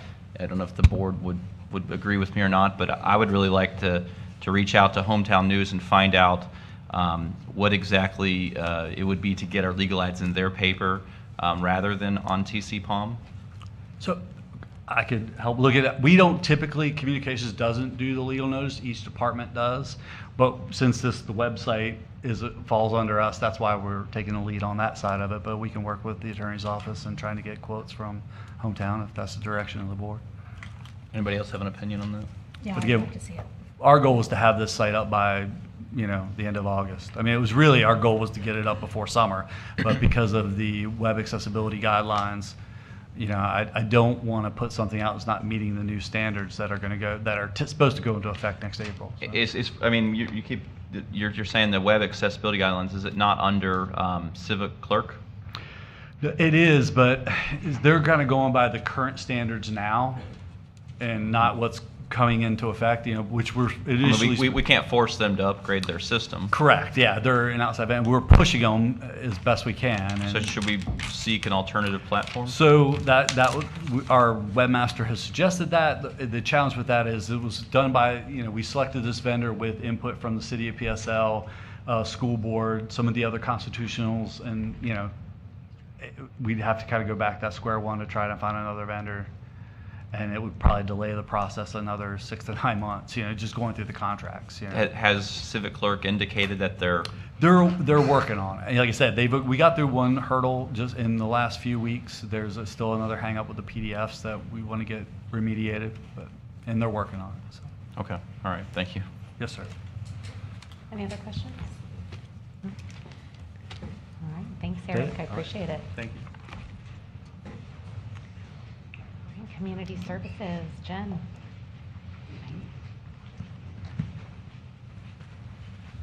She's part of the Jennifers too. I know, right? Power numbers. Yes. All right, good afternoon, Chair, Commissioners, Administration, and members of the public. For the record, my name is Jennifer Hance. I'm the Community Services Director. I've had the pleasure of serving since 2007. Here on the first slide, you'll see the myriad of services and programs that the Community Services Department provides. As we go through these slides, I ask you to keep in mind that every number represents a resident, a family, a veteran, a senior, or a household trying to remain stable. Community Services touches residents at many different points of need, but the purpose behind the work is the same, helping people remain safe, connected, and able to move forward. Many residents do not come to us with just one issue. A utility crisis may also involve job loss, health concerns, transportation barriers, or the risk of losing stability in their housing. Our work is prevention. We help connect residents to the right support before a difficult situation becomes a larger and more costly crisis. That is where the broader value begins. When one household stabilizes, the benefits reach beyond the household. A child stays connected to school, a parent can continue working, and a senior can remain in their housing and independent. A veteran can also access care and earn benefits. Community services is not just a safety net, but an investment in people, neighborhoods, public resources, and a long-term community resilience. Next slide. Veteran Services helps local veterans and their families access benefits they earned and stay connected to critical medical care. Between October 1 and April 30th, staff scheduled 2,457 appointments, handled 3,968 calls, submitted 825 VA claims, and transported 802 veterans to medical appointments. Those claims have generated approximately $409,758 in reoccurring monthly benefits for our veterans and their families.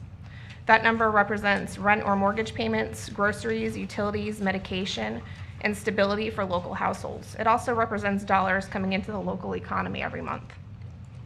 Imagine serving your country, losing your spouse, and then trying to navigate a complicated benefit system while worrying whether your home is safe. That was the reality for one veteran widow who came to Veteran Services facing financial hardship and a serious roof leak in the home she had shared with her husband. She had already exhausted avenues for assistance. Her Veteran Services officer listened, encouraged her not to lose hope, and helped her submit a claim for dependency and indemnity compensation through the Department of Veteran Affairs. That claim was approved, resulting in more than $90,000 in retroactive survivor benefits, along with ongoing monthly support. For that widow, that was not just a benefit award. It meant she could repair her roof, preserve the home that she lived in with her husband and that they built together, and regain security, independence, and peace of mind. In her words, what began as a desperate search for help became an answered prayer. That is the impact of Veteran Services. One successful claim can stabilize a household, protect a home, and prevent a deeper crisis.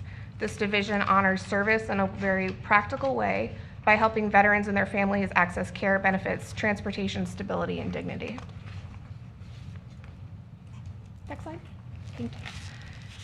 Our Human Services Division is often where residents turn when they are facing hardship and do not know where else to go. That support may look simple on paper. It could be utility assistance, transportation, food, identification documents, case management, disabled care, employment support, or crisis assistance. The list goes on and on. But for a resident in that moment, it can remove the barrier standing between crisis and self-sufficiency. Imagine trying to keep a job or get a job without reliable transportation, without identification documents, or while a basic need has become urgent. For many residents, independence begins by addressing the obstacle directly in front of them. That may mean that helping someone obtain the documents needed to apply for work, repairing a vehicle so a resident can go to a job interview or a medical appointment, assisting with employment-related supplies, or providing case management so that next step feels possible during an impossible situation. One resident shared that the assistance her family received came, in her words, at a moment when we truly needed help the most. She said it gave them stability, peace of mind, and the ability to keep moving forward during a stressful and uncertain time. That phrase, the ability to keep moving forward, captures the purpose of Human Services. The goal is not to simply meet an immediate need. The goal is to help residents regain footing, connect to resources, and take the next step towards independence. When residents are connected to transportation, identification, food care, employment supports, and case management, they are better positioned to work. They are better positioned to follow through with services. They are better positioned to care for their families and participate in the local economy. This work is deeply human, but it's also practical prevention. It reduces the likelihood that short-term hardship becomes long-term dependency or a more costly crisis. Next slide. Housing is one of the most direct ways that we stabilize and strengthen our neighborhoods. In unincorporated St. Lucie County, approximately 17,155 residential units were built before 1980. Many low-income households living in older homes may not have the resources to address major repairs, accessibility needs, or hurricane mitigation on their own. From October 25 through April 26, the Housing Division supported 58 housing stability service activities, including purchase and senior rental assistance, home repairs, and hurricane mitigation projects. Each one of those activities represent a household. Our housing client wrote to our team after receiving help with the home repairs and shared that her family Thanksgiving dinner table, they thanked God for the program and for the work being done to make homes safe and habitable. She described being brought to tears, not from stress, but from gratitude and relief. This is the impact behind the numbers. A repair may appear as one completed activity on a report, but for that family, it means safety, relief, and the ability to remain in a home that they love. The community impact is also significant. When we repair an existing home, we preserve part of the county's affordable housing stock, helping to stabilize a neighborhood, protect property conditions, support construction trades, and reduce the chance that a family will need more costly emergency assistance later. Next slide. So this slide shows what residents will begin to see from community services in FY27. The Veteran Shelter will provide 13 beds for homeless veterans, giving them a safe space to stabilize while they are connecting to benefits, healthcare, housing navigation, and support services. The Graceway Village Family Shelter will strengthen the family side of the homeless response system. We will also continue moving forward with affordable home ownership opportunities through the Community Land Trust, the City of Port St. Lucie, and Habitat for Humanity. And I should say partnerships with the Community Land Trust, the City of Port St. Lucie, and Habitat for Humanity. At the same time, we will continue the core services that residents rely on every day, our home repair program, senior rental assistance, veterans claims assistance, VA transportation, case management, and crisis stabilization. The emails that we receive from residents remind us that this work is not abstract. It is a family keeping their home, a veteran getting to care, a senior feeling safe, or someone who is overwhelmed realizing that they are not alone in their situation. It means fewer crises later, stronger families, stronger neighborhoods, a better use of public resources. It means residents are better able to work, care for their families, support local businesses, and contribute to the county or the community around them. So with all that said, community services helps residents move from crisis towards stability, and that stability creates benefits that ripple across the entire community. Any questions? All right, thank you. Questions, comments? Commissioner Townsend? Yes, ma'am. You probably do not know this, Jennifer, but I can tell you that I'm going to just brag on you right now because when I was at FAC 2 weeks ago, your name came up multiple times with other counties and their representatives from the office that you do, and several counties complimented you and what you did. So I don't know if you did a class for them or something, but they were speaking extremely highly of you. Thank you. Appreciate that comment. Thank you, everybody. All right, thank you. Great presentation.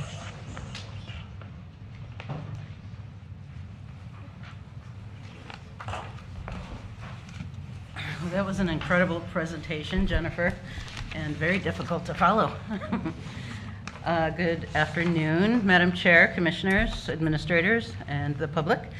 Thank you for the opportunity to speak today. I am the Director of the Environmental Resources Department, Amy Griffin. St. Lucie County's natural resources are one of its single most important assets, giving this community its identity while attracting people and companies to invest in our future. We are all grateful that we live here in such a beautiful place, and grateful to this board and your predecessors for the high priority you've always placed on preserving our natural resources. It is ERD's primary responsibility, as well as our privilege, to preserve and protect the natural resources of St. Lucie County, a service of immense value to our citizens and visitors, and one that directly supports our economy, environmental health, and social and cultural richness. ERD has always exemplified the phrase, doing more with less, and you'll hear a lot about that today. With your support and guidance, our small team continues to make incredible gains in our fundamental mission-driven responsibilities and forge miles ahead in areas such as greenways and trails, land acquisition, land management, large-scale restoration projects, as well as environmental education initiatives and our signature events. You're going to hear today from Brian Pauley and Aaron Cartmill, two of ERD's division managers, on some of the ways we're working hard to protect the quality of life that has attracted so many of us to St. Lucie County in the first place, and how we are continually looking for ways to improve experiences and efficiencies while maintaining the high level of service our residents expect. Brian, next slide. Thank you. Good afternoon, Madam Chair, Commissioners, and administration. I'm Brian Pauley. I'm the St. Lucie County ERD Environmental Resources Land Manager. As Amy mentioned, St. Lucie County natural resources are one of the community's greatest assets. They define our identity, attract families and businesses, support our economy, and provide an exceptional quality of life that residents value. The work of ERD directly reflects the priorities of citizens we serve, as shown in the community surveys conducted over the past decade, which identified three top priorities: preserving natural areas, expanding green spaces, and developing greenways and trails. These priorities are not surprising. People choose where they live based on the quality of life, and access to nature has become one of the most important factors in attracting new residents, retaining families, and supporting businesses and encouraging economic investment. As St. Lucie County continues growing, preserving our environment assets become even more important. Currently, the Land Division manages approximately 12,000 acres of conservation land distributed across the county's 688 square miles. Remarkably, this responsibility is carried out by only 6 field staff: Kenny Brenly, Jose Zavala, Ethan Brooks, James Hall, Tracy Thomas, and Gino Garlasci. Sorry, it's hard to pronounce his last name. Equating to nearly 2,000 acres per employee. An extraordinary workload that required a highly skilled and efficient trained workforce. With a combined 106 years of service with St. Lucie County, the Lands Division has a total of 9 staff, including 6 field staff, 2 coordinators, and 1 manager. It should be noted that although our responsibilities continue to grow, staffing levels for this division are equivalent to 2008 staffing levels, requiring the division to leverage resources even more effectively to achieve our mission. In addition to post-COVID, the Lands Division lost 2 full-time Department of Corrections inmate crews that we had due to the termination of the state program. These inmate crews were equivalent to 12 full-time staff and previously provided sustainable support to our land management activities. So that's basically, doing the numbers, a 66% reduction in staff since 2001 that we sustained. Despite these reductions, staff has continued to expand services, maintain additional conservation lands, and complete capital improvement projects, and respond to emergencies without compromise of service or quality.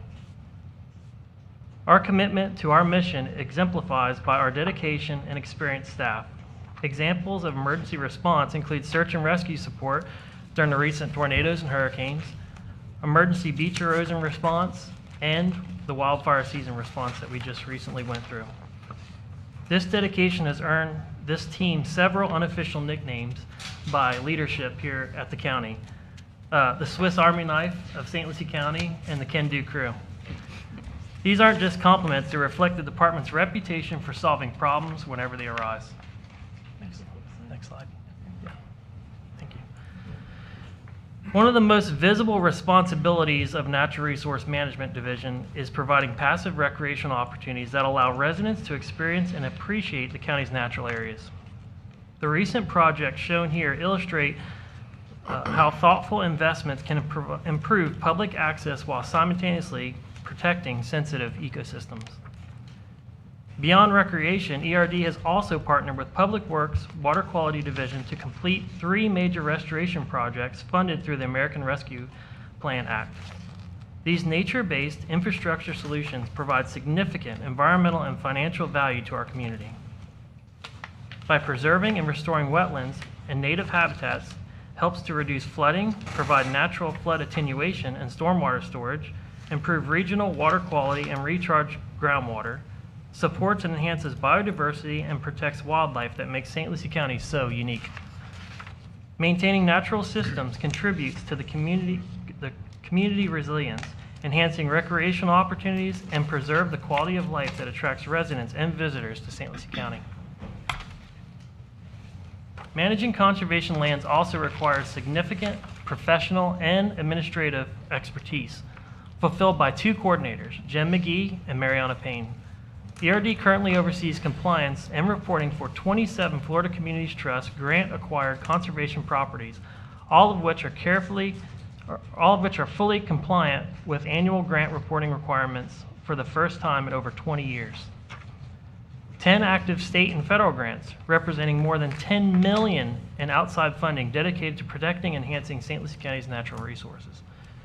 Each grant carries detailed requirements for financial accountability, performance tracking, regulatory compliance, project implementation, long-term monitoring, and annual reporting. Maintaining full compliance protects the county's reputation, preserves eligibility for future grants, opportunities, and maximizes our ability to leverage outside funding for future conservation initiatives. Every outside dollar we secure reduces the burden on local taxpayers while allowing us to accomplish projects that otherwise would not be possible. We take great pride in being responsible stewards of the public trust and ensure every taxpayer dollar delivers measurable value. Sorry about that. And with that, I'm going to turn it over to Erin. All right, good afternoon, Madam Chair and Commissioners. My name is Erin Cartmill. I am going to share some highlights and stories from the Environmental Education and Community Outreach Division, EECO, known to many as the Oxbow Eco Center. The Oxbow is not a luxury, but a necessity for ERD's operational and financial success. Oxbow provides volunteer-driven labor, grant matches, public education, and community stewardship that keeps our conservation lands functioning. Education is a cornerstone of conservation. Moving the needle in environmental protection isn't simply about land acquisition and management. It requires an informed citizenry. We rely on the public making smart, informed decisions to protect and improve our water quality, recreate on our land sustainably, and respect the natural resources that define the Treasure Coast. The Oxbow Eco Center provides that critical bridge between county initiatives and public understanding. With over 44,000 visitors in the last 8 months alone, Oxbow regularly connects residents and out-of-town visitors with opportunities on the county's public lands. Often these visitors are coming from neighboring counties because they do not have the same access to green spaces. And as Amy mentioned, credit goes to you commissioners and your predecessors for prioritizing conservation in St. Lucie County. And I can tell you from my interactions with our visitors that that effort does not go unnoticed. Oxbow serves as a trusted resource, not just for the public, but for schools and teachers, providing interdisciplinary curriculum aligned to Florida State standards to supplement and support our educational institutions. Led by Kiersey Johnson, a dedicated Martin County school teacher for many years before bringing her talents to ERD, we taught 154 field trips and in-school programs this past school year, reaching over 5,000 students. Oxbow's school programs are a long-running service offered by St. Lucie County, and we often get nostalgic adults coming in with their young children, and they say, "Oh my gosh, I remember coming here when I was a kid for a field trip." And those experiences are always so confirming that these facilitated connections in nature really do make lasting impressions on our community. But Oxbow's value goes far beyond education. It is an asset to St. Lucie County, particularly when it comes to leveraging state and federal grants. Public programs such as the Guided Nature Program are required for ERD's 27 preserves acquired through Florida Communities Trust grants. These programs add great value to our residents' lives. There are participants I've met in the last year who are retired, some do live alone, and they come to us, they're looking for social interaction, they want to enjoy the outdoors, and now they're regular attendees, and Lauren Jenkins, our stewardship coordinator, has kind of built their confidence and their trust up so well that many of them, Carrie, Denise, Susan, and Brian, have all become volunteer assistants that help keep that program running. For over 25 years, Oxbow has managed ERD's renowned volunteer program. Management requires dedicated staff, Jordan Skaggs, to recruit, train, recognize, appreciate, and retain volunteers. But that has an invaluable return on investment. Volunteers provide the in-kind match necessary for many grants and partnerships. They offer free labor for vital plantings, invasive species removals, ecological surveys, and construction of amenities such as benches and footbridges. ERD's volunteer service hours provided cost savings of about $454,000 in 2025. Volunteering, of course, is not just about free labor. Through environmental projects and programs, our volunteers are learning through service. Oxbow brings youth into the fold, fostering the next generation with authentic programs and opportunities. Next week, our teen camp begins. These teens will be participating in hands-on service projects. They'll learn about local ecology, environmental career paths, and earn required volunteer hours while their families still pay a camp fee that helps to offset the program costs.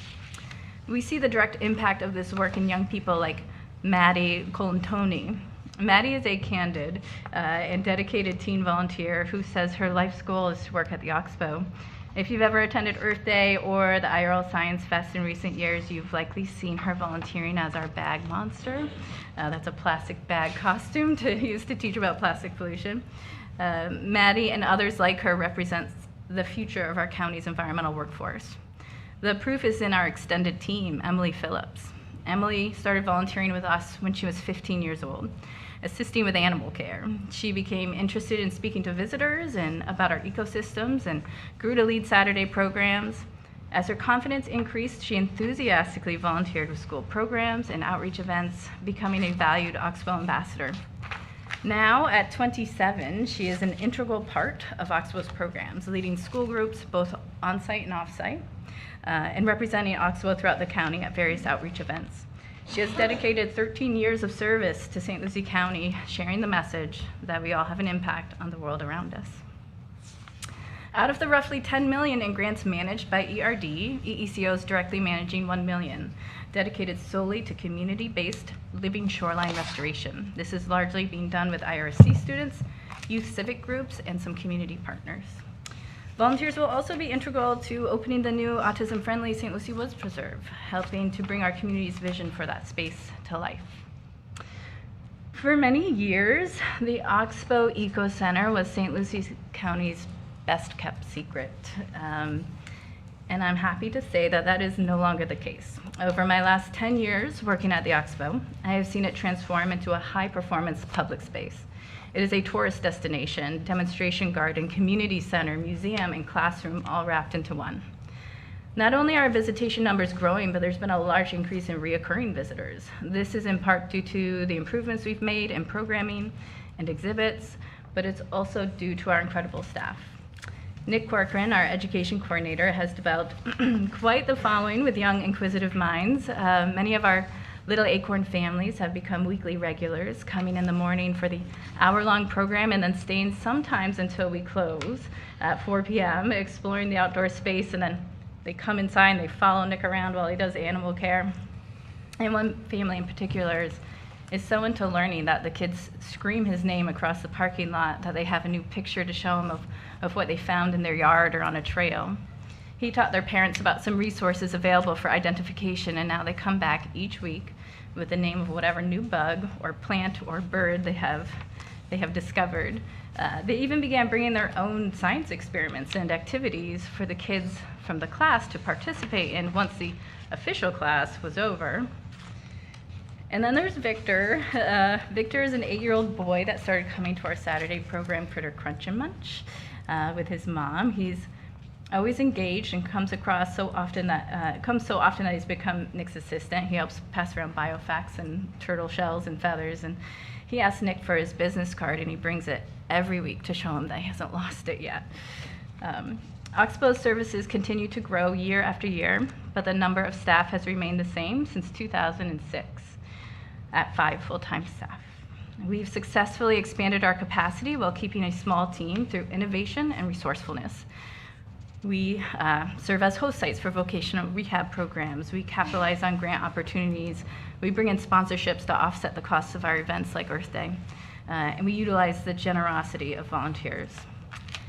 As we look to the future with the understanding that identifying creative funding sources is a non-negotiable, a select group of highly skilled and passionate ERD volunteers, one might be here today, have taken it upon themselves to begin the formation of a 501c3, Friends of St. Lucie County Preserves. This group will be working to create a network of in-kind and monetary resources to support St. Lucie County's environmental initiatives for generations to come. Next slide. Thank you, Erin. So Amy Cooper, Environmental Regulations Manager, couldn't be here with us today, but we're hoping just because I have a lot of curly hair, you won't know the difference. So we've got the same name. So I'm going to cover the Environmental Regulations Division. St. Lucie County's 2025 community survey showed that 89% of our residents rated environmental preservation as very important to their overall quality of life over the next 10 years, while 92% said the same thing about balancing the impacts of growth. And as we said, as St. Lucie County continues to experience significant growth, protecting the natural places that shape our community have never been more important.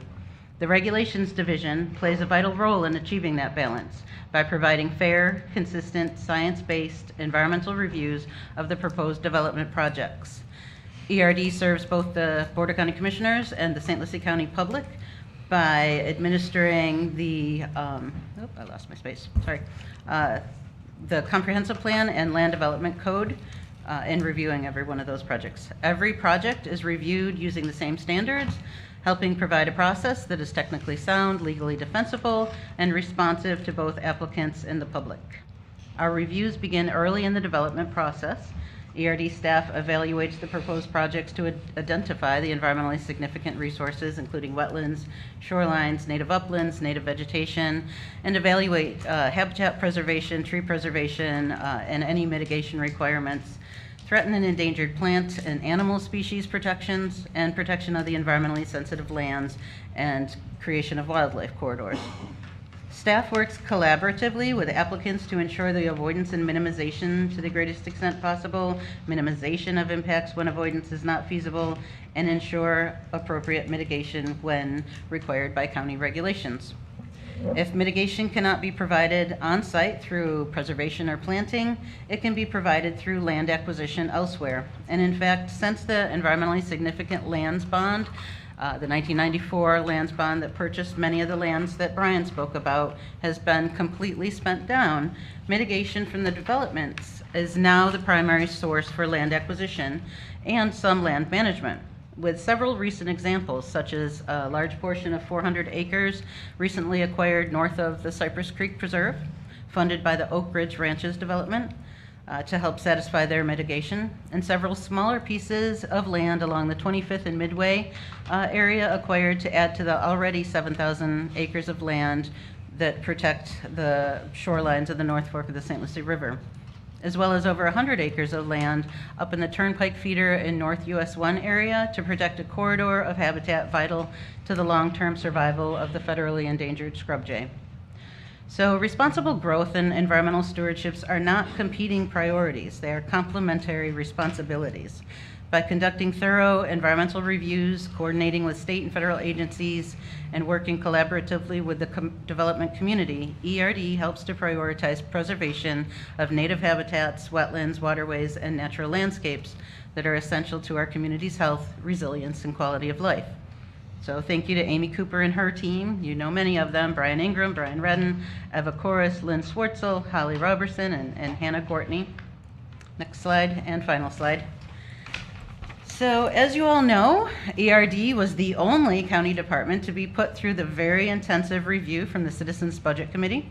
That process was essentially a local version of the DOGE review and involved many, many weeks, Jen knows, of intense scrutiny by the Citizen Budget Committee, digging into all aspects of ERD's operations and the budget.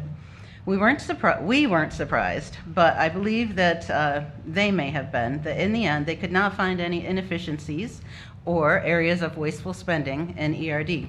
In fact, the report concludes that ERD is generally effective and mission-driven department with several existing operational strengths. And on the slide, you'll see the quote, a model department, from several CBC citizens, committee members who are here today as well. That we're going to get T-shirts made saying that. The committee did. You're paying for that. personal funds. Yeah. Better get a grant. The committee did recommend several initiatives that should help lead us to increase revenues in our existing educational programs, our permit fee structure, as well as expanding revenues to include facility rentals and setting up the 501c3 group Aaron talked about. We truly appreciated that exercise. It was enlightening, and it was great to look at things from a different perspective. So it was very helpful, and we're very eager to explore those recommendations and have already jumped into several of them. In conclusion, finally, ERD does pride itself on being good stewards of the public trust and ensuring a high return on investment of tax dollars. As you've heard, in the last 5 years, we've brought in over $10 million in grants from outside funding sources, benefited from thousands of hours of volunteer service, and saved the county over $1 million just assisting other departments and agencies within St. Lucie County. Additionally, budget has consistently been reduced over the last several years, with $400,000 reduction in FY24, a $167,000 reduction in FY25, and a proposed $119,000 reduction in our operating budget for FY27. These cuts were primarily to the land's operating budget and have been offset where necessary from outside funding, including the tree mitigation dollars or grants. Environmental protection is an investment in everyone's future. Conserving natural resources today helps reduce future infrastructure costs, supports long-term economic vitality, and protects public resources for generations to come. We appreciate the continued support of the BOCC and engagement of our residents as we work together to protect the natural resources that make St. Lucie County an exceptional place to live, work, and enjoy. And with that, we're happy to entertain any questions. Thank you, thank you. Questions, Madam comments Chair. from the board? Commissioner Clasby. So ERD is one of those departments that I've kind of come full circle on. Believe it or not, back in 2009, that's quite a while ago, I was of the opinion that ERD should be consolidated into growth management and into Parks and Rec. And then I served on the budget committee from 2011 to 2016. And then I was a county employee, which there's a lot of county employees out there that are very envious of ERD because you guys have all the toys and the lifted trucks with the big tires on them. He's but- not helping you, is he? but they're necessary to get through. And I will tell you that the fire district is very grateful. A lot of firefighters are very grateful for the wildfire, trainings that you guys do and assistances. But ERD is one of those departments that is incredibly important. Every Monday at 9:30, I meet with Ben and Corey with planning, and I also meet with either Brian or Amy with ERD. And you don't really realize that it's super important that the environmental regulating department has a different director than the planning department. That way, there is a different message there. It's not just develop. You also have the counterpoint of, okay, preservation and conservation. And I think that is something that it's worth its weight in gold.